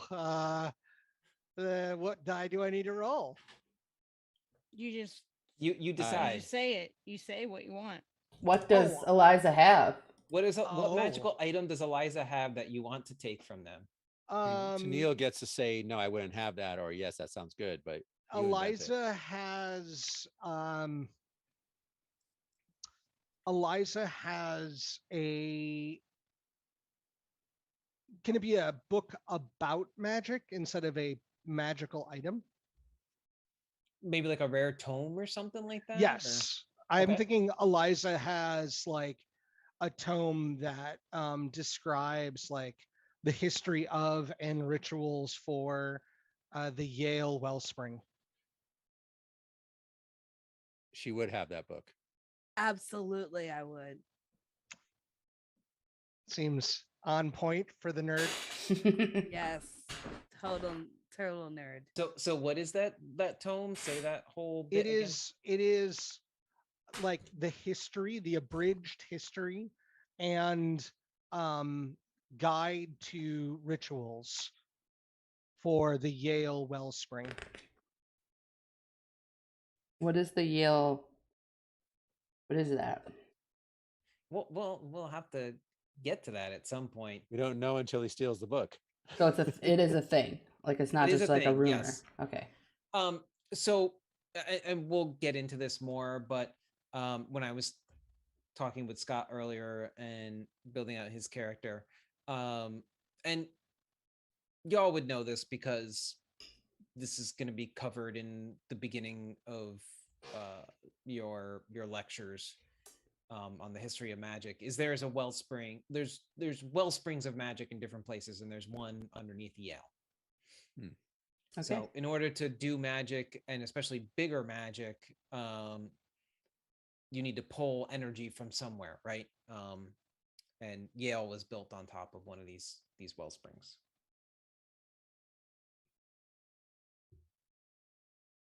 Sounds good. All right, pick someone else, Scott.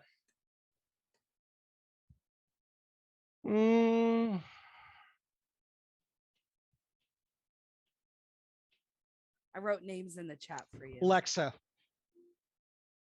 Not you. Oh, it's getting everybody. Does it want you to buy Could not. deodorant?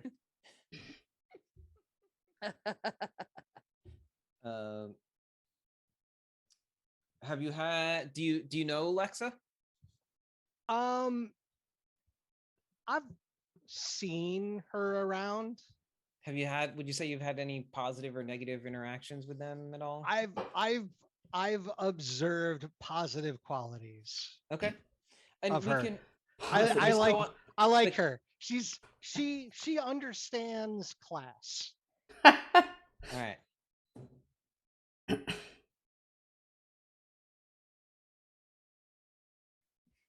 You saw someone. You saw this character do something nice for someone without making it about them. What was it? What did you see Lexa do nice for somebody?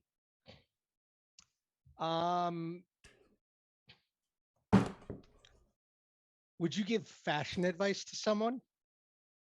I mean, maybe. Lexa has a very distinct fashion. Yeah, this is not wrong. How so? It makes sure that jelly washes. Yeah.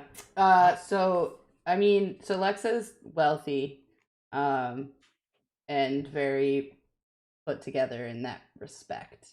Yeah. So I would say, oh, I know, I got it. You took pity on some poor, interpret that how you want, freshman, and gave her one of your designer sweaters. Okay. It's like it's the end of it's getting into fall, it's getting cold. Maybe this is like a foreign exchange student who didn't Some anticipate California the weather. kid that doesn't own any sweaters, right? Like, Sure. And We you're own like, sweaters. We don't own jackets. oh, and okay. you're like, oh, honey, no. I've Here. got a sweater that like I never wear. Just Because one. I wear sweaters all the You time. one. You but have one sweat. Oh my god. Just one. Yeah. I mean, I came to California with a whole bunch of like New York puffy jackets and coats, and I never used them. So I ended up just giving them away. I do have a pea coat, and I never wear it unless I'm going back east. But When do you need to wear a coat and pee at the same time? Totally useless Boy. device. Okay, we're getting off that topic. that makes sense, Scott. That tracks. That would be. That tracks. I would be. Lex has kind of turned over a new leaf a little bit. At least They were trying. probably a descendant. Maybe. Me? I don't know. Lexa might not know that anymore. Yeah, it's true. She just I saw mean, you them and was asked- like, no, you need to not be wearing the sleeveless tank top in 40-degree weather. I don't know how cold it gets out there. I made that In up. October. In September. October. I have no idea. It can get 40 degrees here in October. So It can snow it can absolutely, feet in October. Lots of feet. Lots of feet. All the feet. Blizzard, fully blizzard us on, We usually don't very get that cars. in October here. And It's a little early for us still. Halloween of 1997. Cars I know were it's a under divergence, but I was there in 93 when it started snowing on Halloween. And by the time it stopped in November, we had like 50 something inches of Yeah. snow in Minneapolis. snow. Yeah, I was living there then. And I saw the Tempest on Halloween. That was kind of funny that it started snowing. that is then. funny. Yeah, I think Lexa would do that. She might pity someone. She'd be a little resistant to give up her expensive clothing, but she'd do it. All right, Scott, pick someone else for me. On the other, I guess it would just be Riley Jelly or Jelly? Riley. Jelly. Yes. Jelly went top like that. Do you know Jelly at all? No. All right. Probably not. I think what I was Jelly only thinking gets a few also. visitors. In class, I sit in the corner, head ducked down behind my, stuff. I don't know that I've noticed Jelly yet. I do stand out, but Okay. So, I mean, I simply have seen Jelly. That's it. All right. So how about this? What good thing have you heard about this character that you can't believe is true? Hmm. So like what like kind of rumor, or it could even be just like what rumor have you heard about them that you can't believe is true? Sorry, that was very immature. Is wait, Jelly is not the one with the girlfriend. no. No, On the really gaunt, scraggly hair, scraggly beard, carries a walking stick around campus. Wears Plaids now, flannels a lot. Jelly's a heroin addict. That's what you've heard. wait, That that's what does you've fit. heard? That's the rumor. Wow. Wow, okay. Wait, did we say no drug use? Was that We one of the? We No, said it no was overdose. Overdose. Yeah. Okay, yeah. And this is a rumor. Okay. Rumor. So it's not actually, it could potentially, okay. I'm gonna check with Menachem on that if that's Yeah. okay with them. I don't mind if people think I'm a heroin addict. Okay. I mean, I'm gaunt. I look weird. I don't talk to people. Do you That scratch would- your arms a lot? 'Cause No, you but that haven't showered? would be a thing people might conclusion people might come to. A Even if it's conclusion. totally, Yeah, that's fair. Yeah. Yeah. You talk to Mhm. yourself. I talk to Mhm. myself. Well, I talk You're to always things. sitting like. Yeah, he- that's right. no, He- it he looks talks to like- inanimate objects. It looks like Wow. Jelly talks to inanimate, like they do, but it's a full conversation. So Yeah, they You- talk back you- to me. You're Yeah. staying in a trailer in an alleyway right now. Well, I imagine it's Oh like my behind- gosh!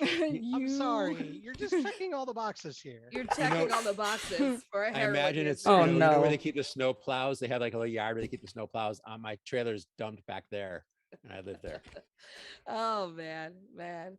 I wonder what would happen if a random NPC went up to Jelly and asked if he was holding. Yeah. You holding? Hey Holding, man, bro? looking to score. It could be other drugs too, but I have some sort of addict. Mm-hmm. that's the assumption. Anyways, so I don't know anything about you, and that's the rumor. But you I don't like that believe this it. is like kind of contrary to your character also, right? Maybe that's why you've kind of kept some distance, but that's up to you to decide. All right, and then last we got Riley. Scott, do you have any positive or negative interactions with Riley, or do you not know them?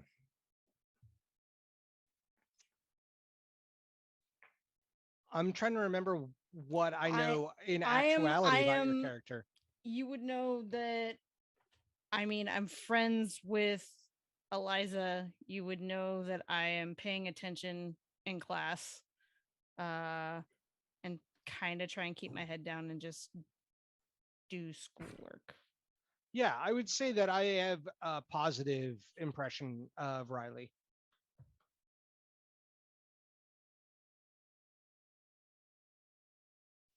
See, I'm the Eliza without the sucking up to the professors. Yeah. I'm the total kiss ass. Yeah. Insufferable. Yes.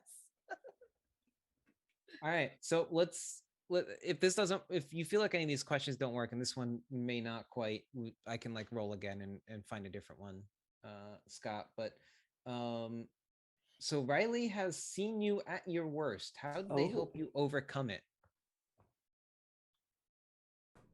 So they helped you overcome something in not a great situation.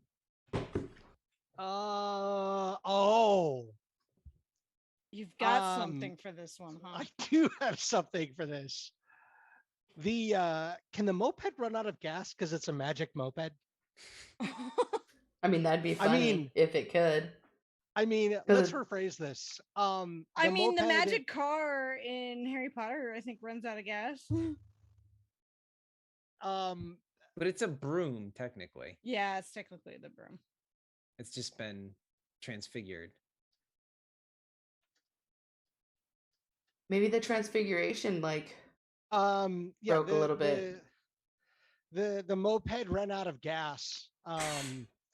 And Riley just like, he pulled up and recognized me. You're like, oh, hey, you're in McGonagall's class, aren't you?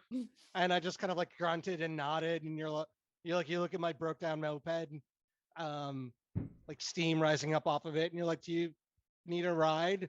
And I was kind of like nodding my head. And you like, let me hop in your car or something. On your you. Oh my Oh right, that doesn't work. Damn it. How Riley fixed it for you. Yeah, I mean, Riley's pretty it. good at like charm, illusion, magic. So yeah, no, that would. Okay, fine. So Riley actually overheard me arguing with Mom. Oh. So what did they do to help you then? That gave you like a positive maybe made you feel better or helped you with the situation with your mom.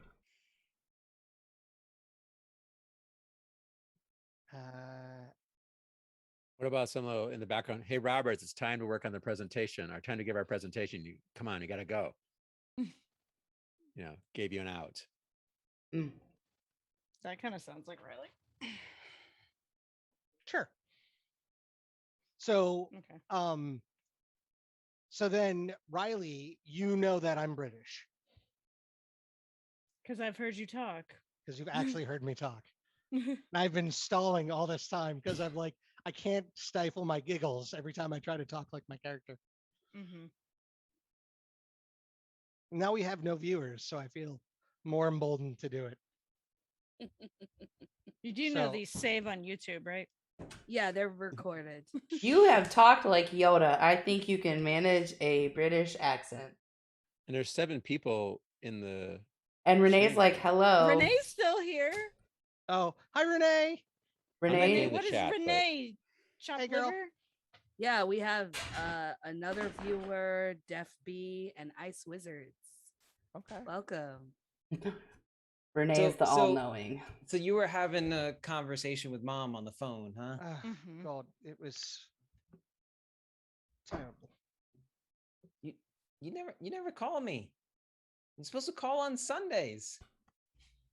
Mother, I'm not talking to you right now. I'm about to go to class. I can't with you. I can't. Hun, I know your schedule. I helped set it up for you. You don't have class right now. Why? helicopter I'm mom? working on a project with me mates for class. And your mates' names are. Riley. Riley. Riley she just walked in. We're about to sit down and start. Right, Riley? Yeah, yeah. So I've got to go, Mom. Okay, well, study hard, and don't forget to call me on Sunday. Of course. And do make sure that Daddy sends the money for this month. Well, you know your father. He'll never listens to me. And I think you're just. Yeah, don't worry. I mean, it's your trust fund. It'll be there. Tell Sissy I say hello. So yes. Toodles. Don't forget to call. She'll be here on Sunday. Just call. Yes, I'll try. Okay. Bye, Mother. Thank you, Riley. It's I see in here all. It's my mother. Lovely woman. I sense some sarcasm. No, not at all. Why would you think that? So, yes. Thank you. No problem. Right. It's Robert, everybody. Hey. Roberts. Roberts. H. Yes, Roberts. All right. Who wants to go next? Or I'm trying to keep an eye on the time as well for us. I don't know how late everybody wants to go tonight. We could do a couple of quick one if there's like important relationships or important ones that other characters that we want to do some of these questions with. I was thinking Jelly should go next. Jelly. Oh yeah, because we haven't done. Oh, okay. All right. So we could do a full round with Jelly. Yeah. Okay. All right. Menachem, who would you like to start with? I'll start the maybe easy one. I don't know Roberts. Okay. Where the choices are positive and negative, or is there a neutral? Don't know. It would be like a No. don't know or kind of the neutral ones. Yeah. Don't know. Oh, that guy wears always black. Wears all black. Okay. So, what do you hope to learn about this character to manipulate them? Oh. And again, if any of these you don't think apply, we can roll again and come up with a different question. But... I don't give a rat's ass. So yeah, okay. Different question. Different question. Okay. I was wondering if that you may feel that doesn't apply to you. What bad thing have you heard about this character that you can't believe to be true? That's the one they heard about me. This is the same thing. Well, we ended up saying, like, I didn't realize that one of them is what good thing have you heard, and what bad. There's like another one that's what bad thing have you heard. So we could just. I mean, we did that one already, so we could do another one. How about this one? What amazing magical ability have you heard that this character has? This is just something you heard. It doesn't necessarily have to be true. I have heard, not that I care that much, but I have heard that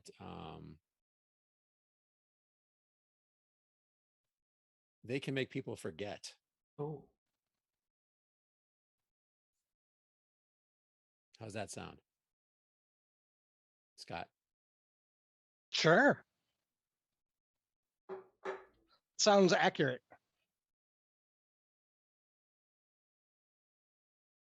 All right. Who's next? Let's just go around. Let's go to Eliza. All right. In the past year, have you had positive, negative, or maybe not really? I guess for this, since you know them, it'll be, have you had positive or negative interactions with them in the last year, would you say?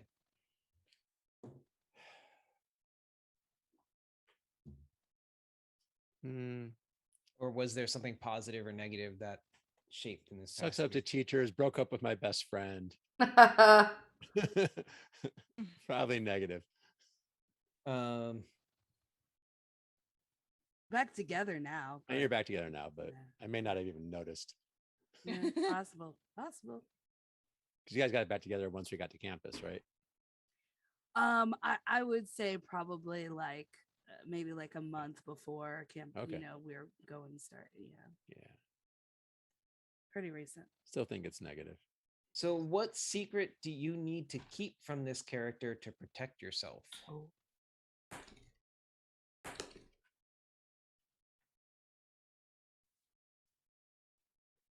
I was thinking that when I came to the year before this coming to school, I really like dug into physics, like all the studying I could do while still in high school. And when I got here, I was like in some advanced classes in physics, and I'm doing really well academically. And I don't want Eliza to know. Okay. Sure, yeah. Yeah, protect yourself, Jelly. Protect yourself. I don't want her to get jelly. Don't need to be jelly a jelly. Don't need to be jelly a jelly. I see what you did there. Quick on the uptake there, Scott. Just because you were the last one to chime in. That is a really good one because with her major, she definitely would be taking some physics classes in high school. You've got too much other stuff to do. You don't want to like be helping, spend time helping. I don't want the competition. I don't want her to be watching me for that, you know? Oh, okay. I like that. Just leave me alone. All right. Who would you like to do next? I'll move on to Riley. All right. Positive, negative? It's positive. Riley's cool. Riley's cool. All right. You know, works hard as well. Not a suck up. Not a suck up. What about this character do you admire that they don't see in themselves? Oh.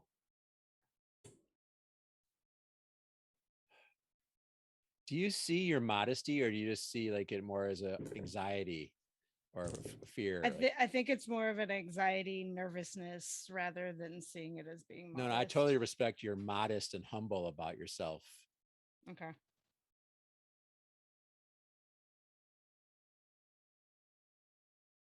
That checks. You don't show off. You just work hard, and for you, it might be because of other reasons, but I see it as modesty. All right, this is the tough one. Well, Eliza's a total show off. Yeah. Lexa, have we maintained our friendship really as close as we were? That's my question I'm trying to figure out. So I don't think Lexa would have stopped being your friend, considering how traumatic your disappearance was for them. So I would say that yes, like Lexa has like definitely checks in like once a week, maybe like brings you like food, convinces you to shower if it seems like maybe that's what needs to happen. You're not petty, because sometimes I think I felt like some of your concerns were really petty about descendants and all that. Well, remember that you can have like one of you can have a positive feeling about the other. Yeah. And I'm just trying to think how, well, but no, you're taking care of me. I'm not seeing the pettiness so much. And you're become, like you said, you turn over a new leaf. So I'm gonna say we've maintained a good positive relationship. All right. if this doesn't apply, let me know. When did you realize that you loved this character, either romantically or platonically? Oh, well, that's cool. It could be Well, like a lot of Yeah. what Lexa's doing is like Love seems like it's out of triangle. caring and loving, right? Caregiving. Well, so But here, I'll put it this could way. be like a friendship love, though. No, I'm going to go with the platonic Yeah. love that when I first got back, I was like, you remember the last game, I was really getting annoyed with Alexa and Calvin about their pettiness around the Yeah. descendants, and I was calling them out about it a lot.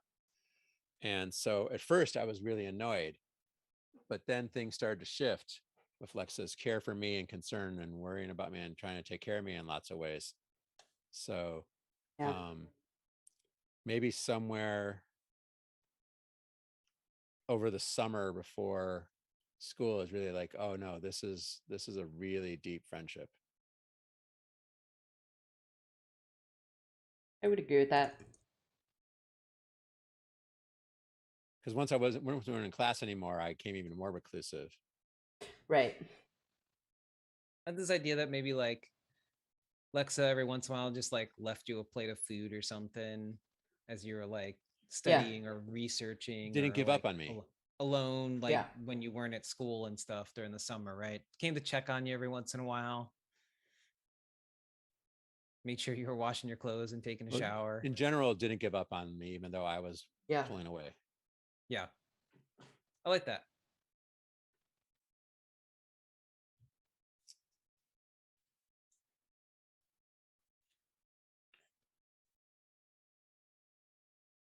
All right. We want to jam through the rest of these real quick. Uh, Should we do that? I would. We be just up for jammed through going. that one in like 5 minutes. Yeah, Yeah. we had like half an hour, so Yeah. Yeah. Sounds we good. don't have a long debrief today because we Right. don't have. Kayla, let's do you next. Great. How's that sound? Cool. Who would you like to start with? Let's start with Jelly. Jelly.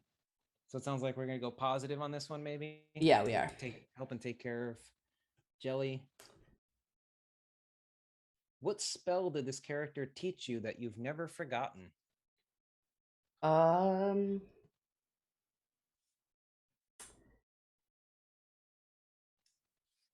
Maybe it's some kind of spell that they brought back from the Wastelands. I don't know what that would be though. Well, a couple thoughts. I'm very combat oriented, so maybe I taught you some fighting maneuvers, or maybe I taught you how to cast a temporary talk to inanimate object spell. That's what I was thinking. Yeah, I just didn't know if that you wanted that to just be like your own little thing. Ooh. I like that. No, I just do it, but Yeah. I taught you how to do it for a few minutes. That'd be cool. Yeah, that's cool. Actually, it's probably very comforting Probably. to have a three-way conversation. Yeah.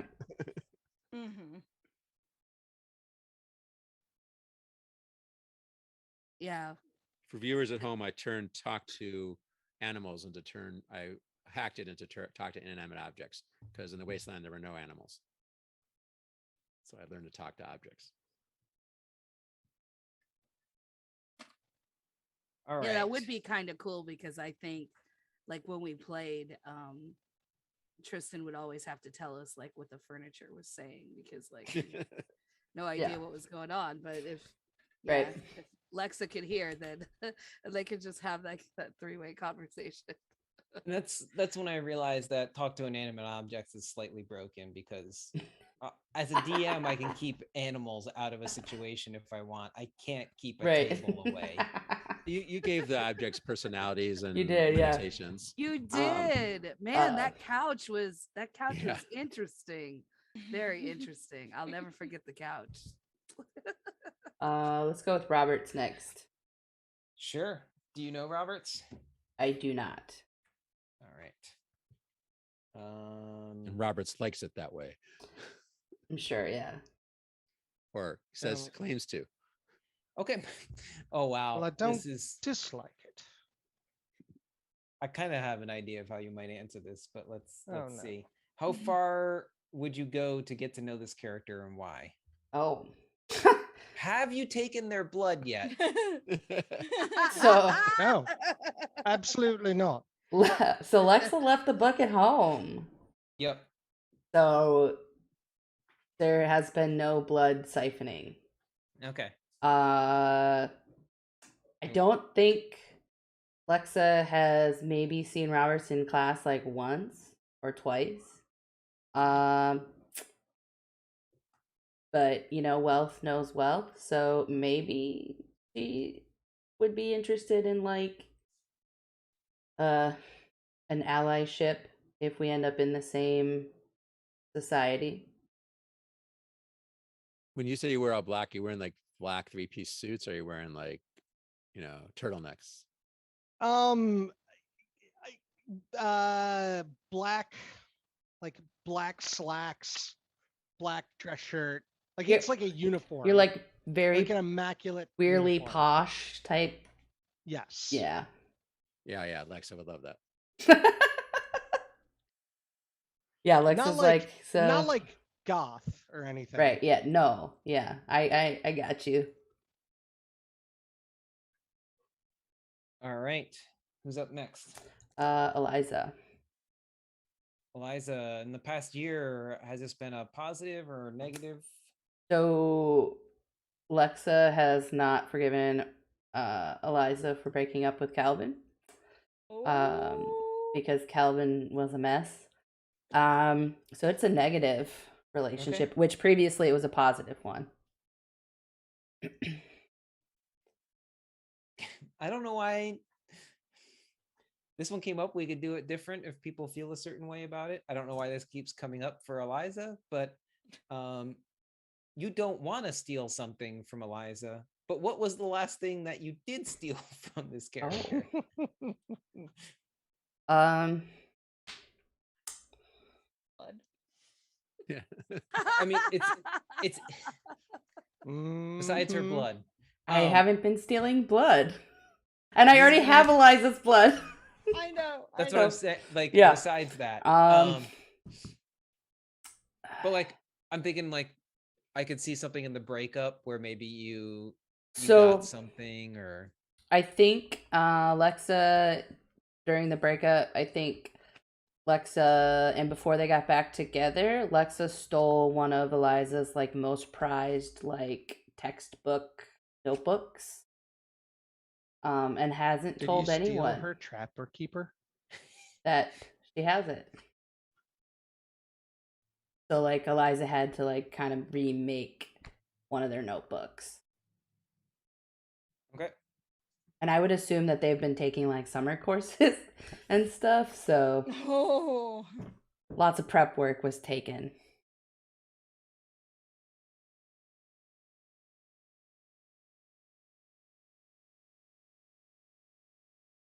College prep classes during the summer. All right, and then that leaves Riley, right? Yeah. So positive or negative in this past year? It's a positive relationship.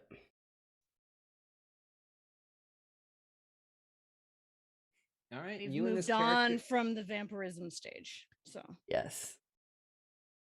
You and this character experienced something profoundly emotional together this past year. What was it? Well, that's funny. I mean, I have some thoughts, but I haven't talked to Lara about them yet. Well, I mean, But we gotta in discuss its- our feelings at some point. Yeah. we can discuss. We can So- discuss. So, part of Lexa's change is whatever friendship, etc., that is developing between Riley and Lexa. I think Lexa may like Riley as more than a friend. Okay, we can do that. And I think, though I'm not sure, maybe there, I don't know what happened over, like, from the last time, obviously, but maybe Lexa finally was like, oh, maybe this person isn't so bad. Even though they're not a descendant, and Yeah. Which, and they confuse the Right. fuck out of me. yes, and That's the allure.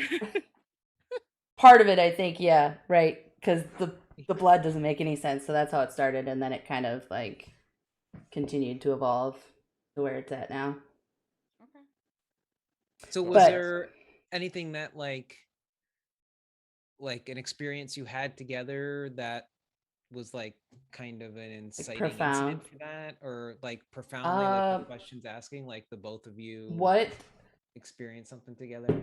I mean, that- yeah. What would have been something that Riley might have said to Lexa that? Trying to think.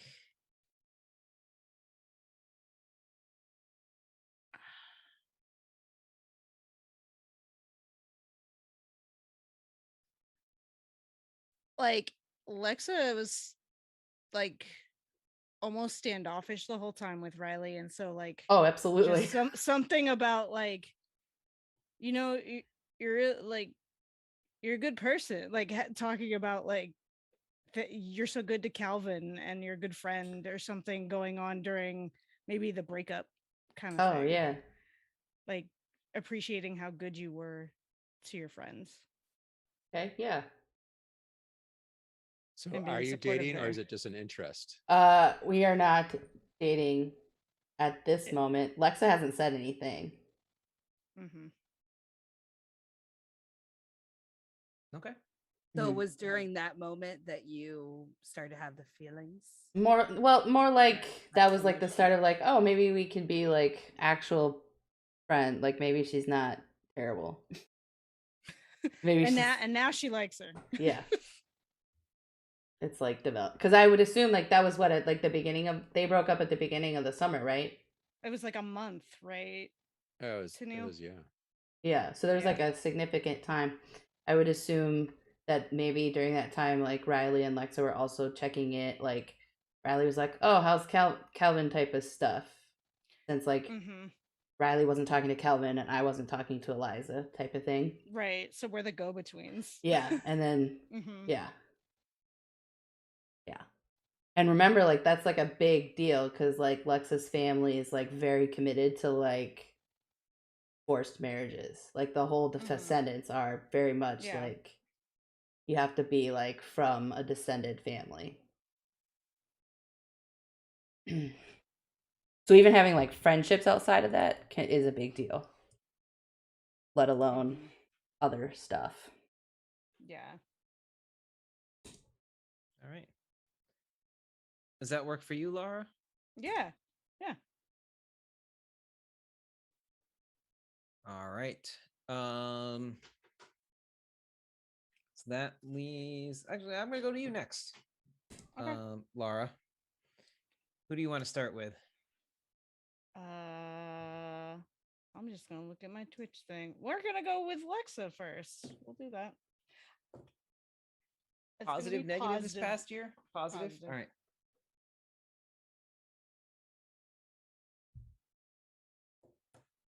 I don't know if this applies, but so we could re-roll it if it doesn't work for you. But this Mhm. character reminds you of someone that you've recently lost or left behind.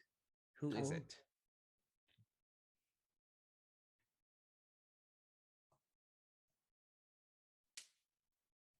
I was hoping it was actually going to be the next one.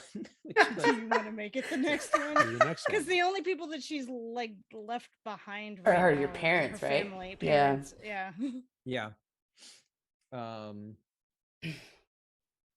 What wonderful, unforgettable experience did you and this character have together?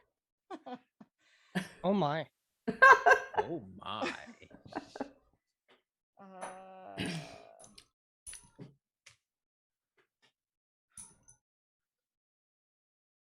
Since we're working on this budding romance, it doesn't have to be, but when I rolled it at first, I was like, no way, I just rolled it on that one, but it was the one before it. I feel like since this past year, Riley has been trying to get into like figuring things out and like only learn to ride her broom.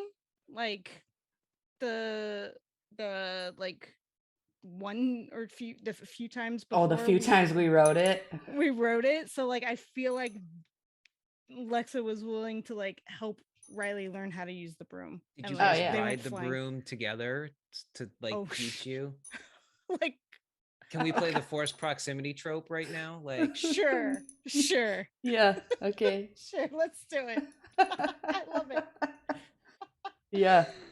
I mean, Lex is very good at. I Oh, mean, are Lex we- has been riding a broom since she was a kid, so Mm-hmm. Yeah. Yeah. I it's like it. like, where did you get this fancy broom? Maybe that's also when Lexa figured out that you won the competition. And loves that I've hidden it from Yeah. Eliza the whole time. Yeah. oh, so it's like so the together you were like, this is great. Oh, This is you're great. Yeah. actually better at this stuff Don't than I don't thought ever you tell were. her, and you're like, nope, was never planning on it. You know? Nope. Yeah. Okay. That's fantastic. And then that sparked you guys talking together. Being Mhm. like, oh, like this is cool. Like, oh, she's holding something back from Eliza. Like, you know, I fucking hate Eliza right now. She For just viewers like at home and for Calvin. Scott, Riley won a contest yes. that Enid, Like- Eliza was so upset that she didn't win, and she doesn't know who won. Because I was and- like disguised. Yeah. Yeah, Yeah, and like the And award the was a broom like was the reward. the newest broom on the market was the reward. But like your family couldn't afford something like that. Yeah. But Riley gave it away. Gave I the did. prize I did away. give it away. Oh yeah. Oh, you Yeah. did. And specifically said, Right. don't give my name. Like, tell them Mhm. the That's winner's right. anonymous. And I mean, Eliza did like a lot of digging and a lot of bribing to try to figure out who won. That's and right. Was unable to get anything. That's So maybe right. the person Very came. Maybe the frustrating person for came to thank Riley, and you heard the thank you or something like before they went off Maybe. to college. Yeah. Yeah. Somehow you found out. I love that you Yeah. found out. That's Yeah, I that's a think it's great That's twist. great. Yeah. Or did they give it back to you because they got a graduation gift or something? Maybe. Could be. Yeah. Mm-hmm. And then Eliza's like, "Where did you get that broom? Oh, so and so gave it to Just me." be like, yeah, it's, someone bought it for me. Mm-hmm. They got someone else got a better one. They gave me this one. Okay. If All right, I'm who's going next? down this list, it's gonna be Eliza, and we're gonna go with a positive one. Positive with Eliza. Yeah. You guys are friends. Mm-hmm. She's my bestie. Yeah. I mean, I call her my bestie. I don't know that she really calls me her bestie, but Okay, now the cool kids today, bestie is everybody. Yeah. Right, It's true. right. Best is friend true. is different, but my kid calls everybody bestie. Oh yeah. I get texts all the Interesting. time from like my Discords and I'll be like, besties. Literally how they start their conversations. it's funny. All right. What amazing secret have you learned about this person that they haven't told anyone else? So amazing being that's like a really great thing for them or something, maybe. Oh.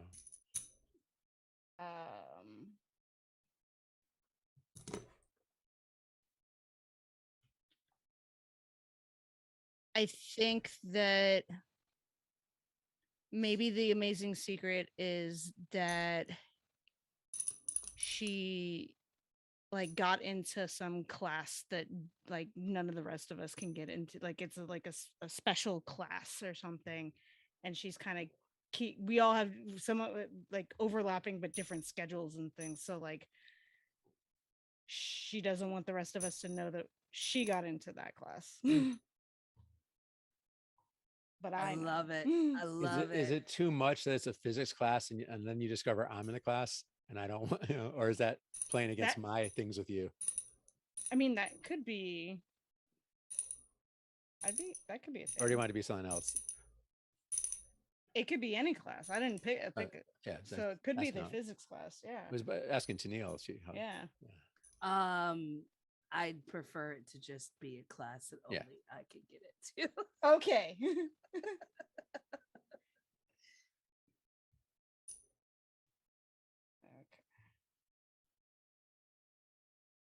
I'm thinking it's like are there magic classes here? Yeah.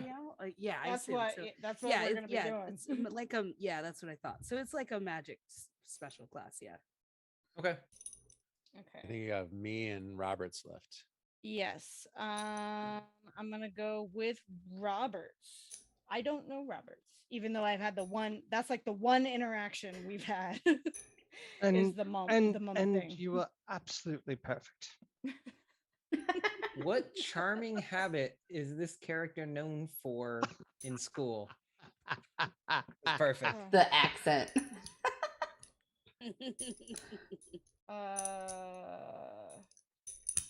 Just always saying top of the morning to you. I Okay, mean, first of all, who fucking says that? Don't make me say that. What charming habit are a charming habit. they known for in school?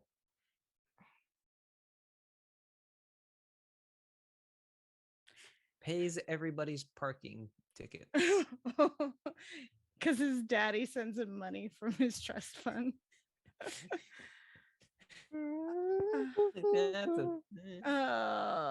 Not that nice. I was thinking maybe something about English Charming, manners. not nice. I was thinking like I don't know if he would like smile at everyone that comes into class, or like I don't think he would greet them all, but High tea every Thursday. No. no tea, no afternoon tea. Oh, I Tea and absolutely crumpets. cannot. I no. Okay, so there's there's the charming The little charming sandwiches? manner. He has tea every afternoon. Really, you're going to make me sit for high tea? Not You do it in class, right? Whatever, do it- wherever you Yes. are. wherever you are, whether you're Right. studying or in class or whatever. Yeah. I love It that. doesn't That's have amazing. to be like tea with a teapot or anything. You can have tea and steep it in the cup, but I don't know. And you're it's like British, you pinky do what up. you want. You're sitting in your magical studies class and you just conjure tea every day at the same time. For Oh, yourself. that would be cool. Yeah. That would be really cool. Oh, And some biscuits 2 with o'clock. clotted cream. With his pinky up. That's hilarious. All right. So then Jelly. the last is Me. jelly, which is going to be positive.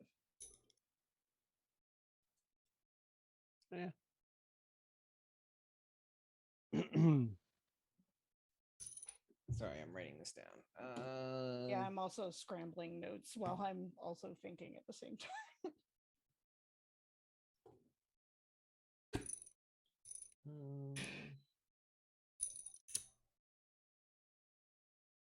How did this character? So, how did Jelly cover for you when you made a big mistake this past year?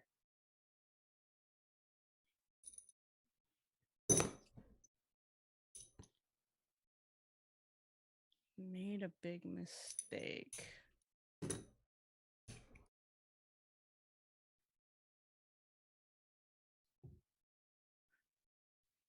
So this could have been like This in could have been when we school were back in classes. school and in high, because Yeah, like your senior year in high school.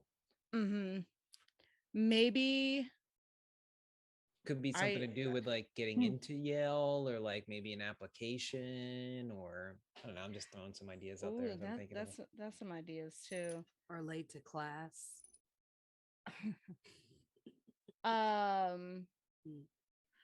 I think maybe because Jelly's been working hard to catch up in classes and things, maybe was like overwhelmed by all the stuff I was trying to do and like forgot an assignment, and he like helped cover for me with the teacher.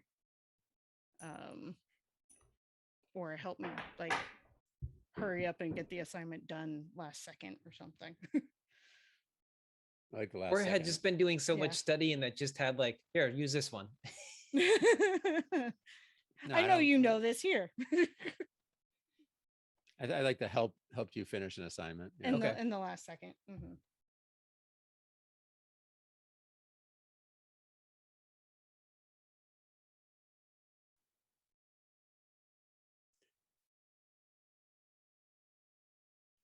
All right. So that I really leaves- like that because Eliza comes to class early, like every time and usually has a gift for the teacher.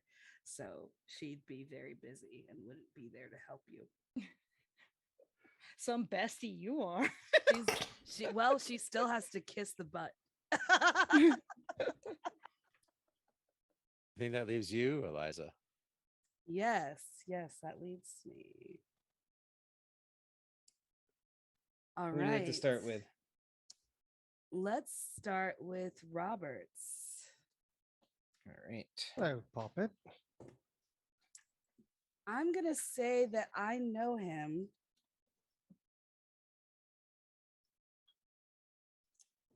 And it's positive. I like that you've chosen the opposite route. Mm-hmm. Yep. That happens a lot.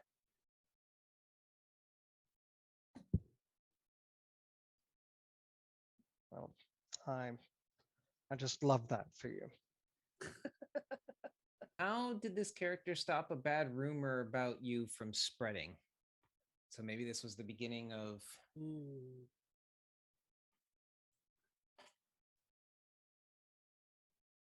your freshman year. Some bad rumor started, and he was able to squash it before it got anywhere. And actually, could you pick something else? Because I think this was a question I had last time. Sure. With Lexa, actually, now that I think of it. And I'm just like, yeah, can we do something else? This character once protected you from something dangerous. What happened? Oh, wow. Okay.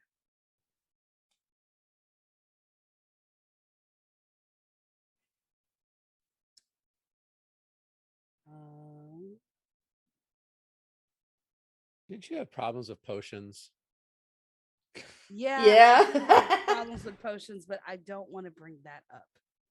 Okay. Right now, anyway. No. Potion backfired, but okay. Yeah. So I'm and of course we could retcon this, but I'm thinking that Eliza had a lot of books in her hand as she was rushing to class, and like the quickest way through was through these bushes that kind of prickly, and I would say like she was close to like, because like everything in her arms were so cumbersome, like she is just about to trip when Roberts happens to like point it out, like this. I don't know if it wants to be like he keeps her from falling, or he points out a route that she was just about to like trip on, and wouldn't be able to see with her books. I don't know. How do you feel about those? That sounds very likely. Would he have helped her from falling?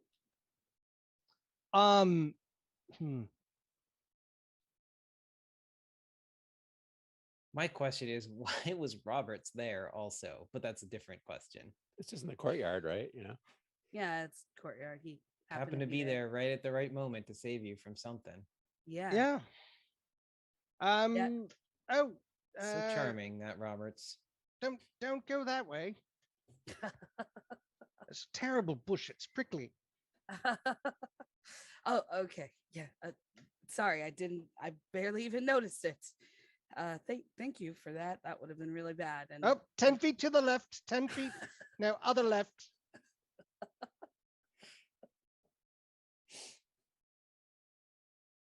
Right. Sounds good.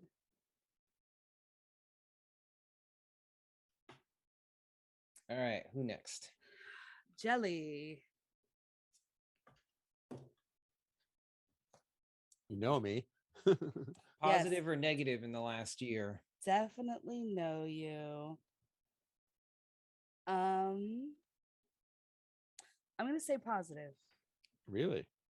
Mm-hmm. Okay. That one right. How so? Well, you're focused on research Eliza likes that. There's nothing like having a research buddy. And I definitely see her as like, I mean, because you're specifically looking for portals, right? I mean, she'd be the perfect person to go to regarding like certain research and stuff. I mean, she practically lives at the library when she's not. You've doing definitely seen me other at the stuff. library a lot. Yeah, yeah. So if she found something that maybe you would have missed, like a book on portals or some kind of mention like that, she would definitely have said, hey, this might be something that you're interested in. Are you keeping that a secret? What I'm researching? Yeah. Um, Or are I'm you not just talking keeping about it. Or are you just keeping the fact that you're doing well in physics a secret? Just the physics, that I'm really well in physics, but Okay. People might figure out I'm trying to get my dad back. Yeah. Yeah. So Well, I mean, I figured from well, no, it's like positive the whole. because Yeah. Well, I mean, positive because you see me studying all the time. Let's see what the question is. Right. Yes. 'Cause Exactly. that's why I might feel positive about you, but why would you feel positive about me? What's the question? What magical event did the two of you experience that nobody else believes happened? Feel like this has to be something that happened in the library. Yeah. Since we were talking about that.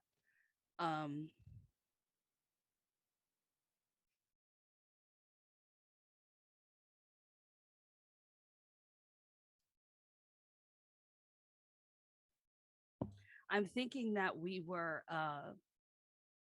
happened to be like in the same aisle of the book of shelves. And I reached for a book like on the top shelf and it fell and then it looked like it disappeared. I was thinking Like similarly. Into some black hole or something. And like we looked and for some reason like we could not find that book and we have no idea like how it just What if this was it was a month before you broke up? And what if we even like found a book and we started casting a spell to open a portal and actually momentarily, almost impossibly, opened a portal in the freaking library? Ooh. And we didn't have the strength because we didn't have it connected to the power to keep it going, but we did it, but no one believes that we did it. Right. Yeah. I like that. I like that. Where was the portal to? I don't think we know. You don't know.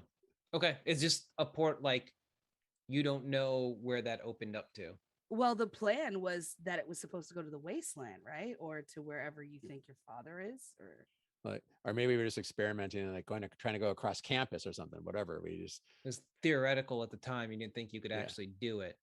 Yeah. So maybe you weren't paying attention to the specifics of where you opened it to. Okay. I'm just asking because it maybe gives me something to play with at some point. Just because you didn't see anything come through that portal doesn't mean nothing came through that portal. Ooh, as we have seen happen. Yes. Invisible things come out of the portal. Is that a reference to Stranger Things? No, it's a reference to our game that we had last year. The invisible thing was jelly. Yeah. Oh. Yeah. I came back from the wasteland.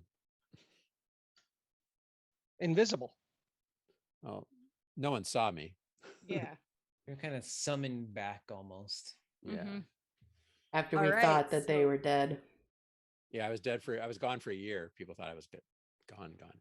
So the next one would be Lexa, and that would be a negative relationship.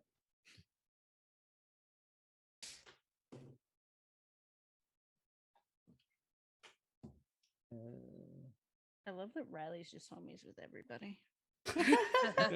I think that's what happened last time too. Riley's just good with everybody. This is perfect. What aspect of your academic life is this character making more difficult? Oh. Ooh. Oh, good. That really is perfect for me.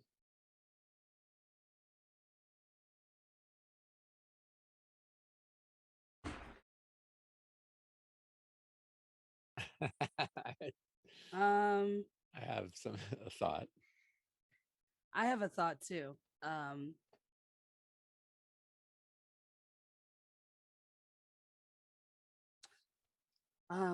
I was thinking that there are like a collection of very fine, like rare books that in the past I had easy access to, mostly because I practically live in the library and everybody loves me, etc.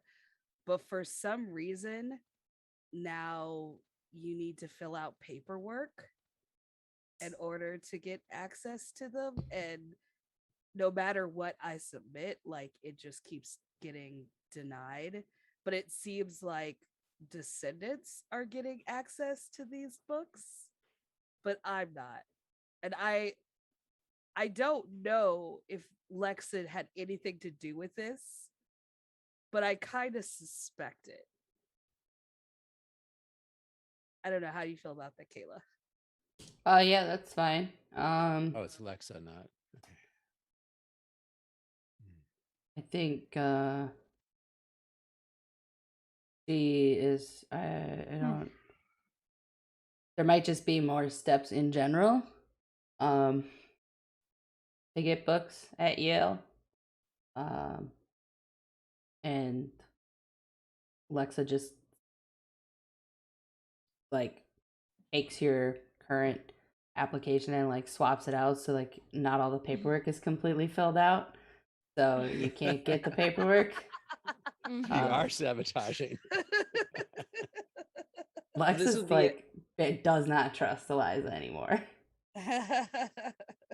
So this would be at Yale then. Yeah. That you're making it more difficult. Okay. Yeah. So this is at Yale. Yeah. So, and I mean, that would be very confusing and frustrating for Eliza because she's very good with her paperwork, and I filled out the application in full. I promise. I've done it like 5 times. And they're like, we don't have any. We have no. Or the books are like always on hold, so you can never get them. Well, Alexa finds out what ones you want and takes them out. Yeah, I actually like that better. I like that better. Oh man.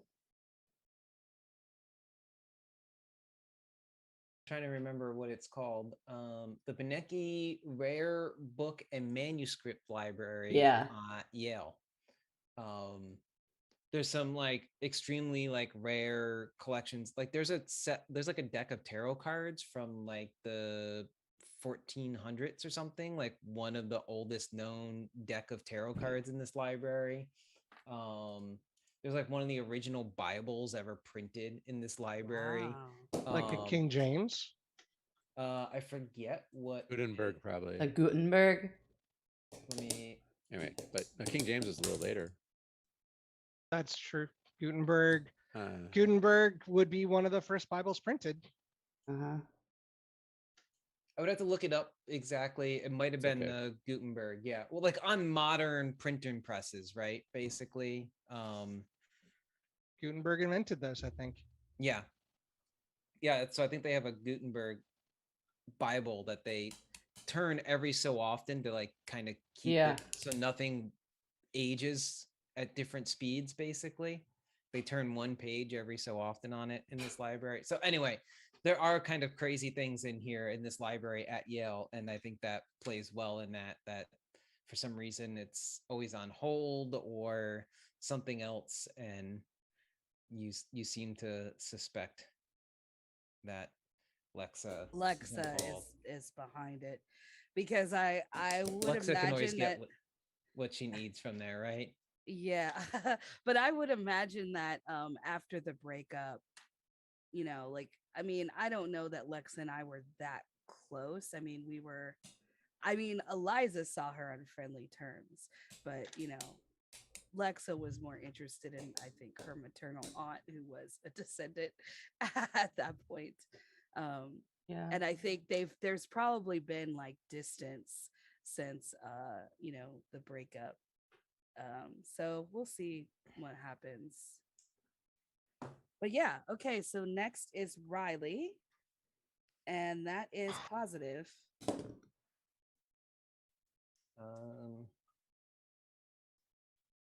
So this asks, why do you feel safest when this character is around? Your bestie. Yeah, because I've seen her kick ass. And get my ass kicked. Get beaten Yeah. up for it. I mean, we definitely use magic in different ways, but Riley has a type of strength that Eliza really appreciates. Okay.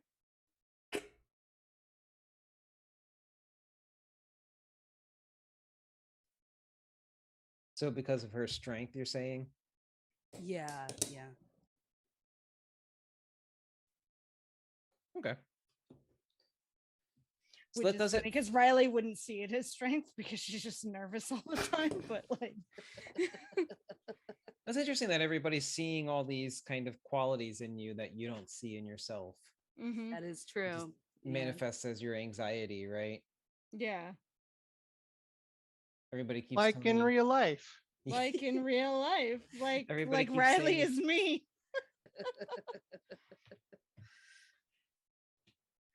It was Earth all along. Yeah. So that's interesting that these other people are seeing all these things and kind of drawn to you for it, and you're just like, what? No. You just become more anxious when people point it out, right? Just wait till she finds out about Lexa. Yeah. Huh? All right.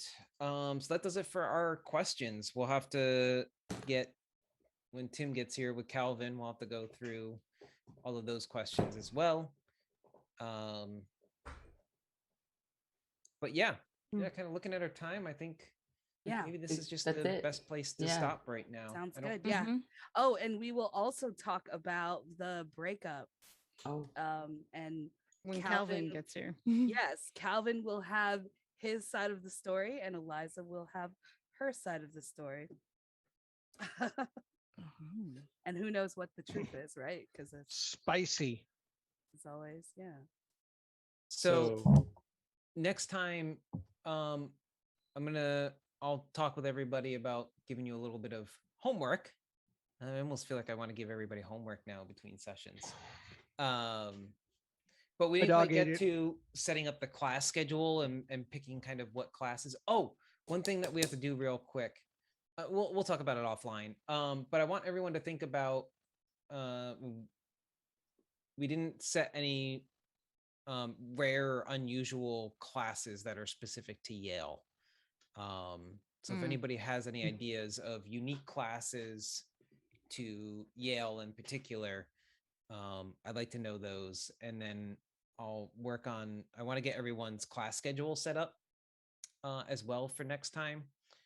We didn't get to that. I've got a list of different classes that you could take. I'm going to say one thing that everybody needs to take as like a first year freshman. If you say rhetoric, I'm quitting this game. History of magic. Okay. Are we also taking like normal classes too? Yes. Okay. So you're going to kind of be like dual majors, right? You're going to have your major for college for Yale, but also your magic major, so to speak, your specialization in magic that you're going to focus on. And we'll get into that a little bit next session as well. Okay. Cool. All right. Does everybody have like a major that they already have set? I do. Cool. Awesome. Looking forward to hearing about those. Cool. Yeah, we'll have to start with that next time. And I was hoping to get into a little bit of play tonight, but we didn't quite get there. So You know us in our world building stuff, then. yes. We did pretty good to do it, most of it in one session. So I don't know why I thought it wasn't going to take that long for some reason. I should know better. So Silly goose. Menachem, you want should to do the names? Yeah.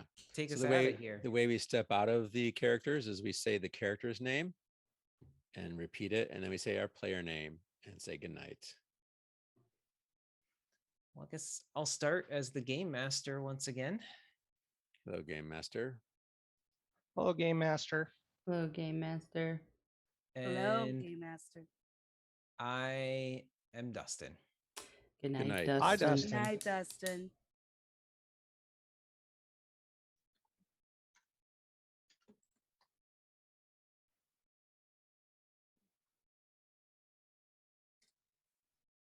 Well, I have been Roberts, Hello, Robert. Cheerio, Hey, Roberts. Hello, Roberts. and I am a very sleepy Scott. Good night, night, Night, Scott. Scott. Night, Sleepy Scott. I am Lexa. Hey, Hey, Alexa. Alexa. Hey, Bye, Alexa. Alexa. Hey, And Alexa. I am also very tired. Good night, Good Kayla. night, Good night, Kayla. very Kayla. tired, Kayla. I play Eliza Goldenflower, Hello, Hey, Eliza Eliza. Hello, Goldenflower. and I'm Tennille. Good night, everyone. Good night, Good night. Tennille. Good night, Tennille. Good night, Tennille. I play Riley, Hello, Riley. Riley. Bye, Riley. and I'm Lara, also very tired. Good night, Laura. Good Good night, night, Lara. also Good night, very Lara. tired, Lara. There's a theme. Yeah, I right. I play Jelly, or the Jalanthar. Jelly. Hey, Good night, Jelly. Jelly. And yeah, I am a post Yom Kippur, very tired Menachem. Good night. Good night, night, Menachem. Menachem. Good night. And good night, Good night, everybody. viewers. Good Thanks night, for joining us everyone. tonight. And scene.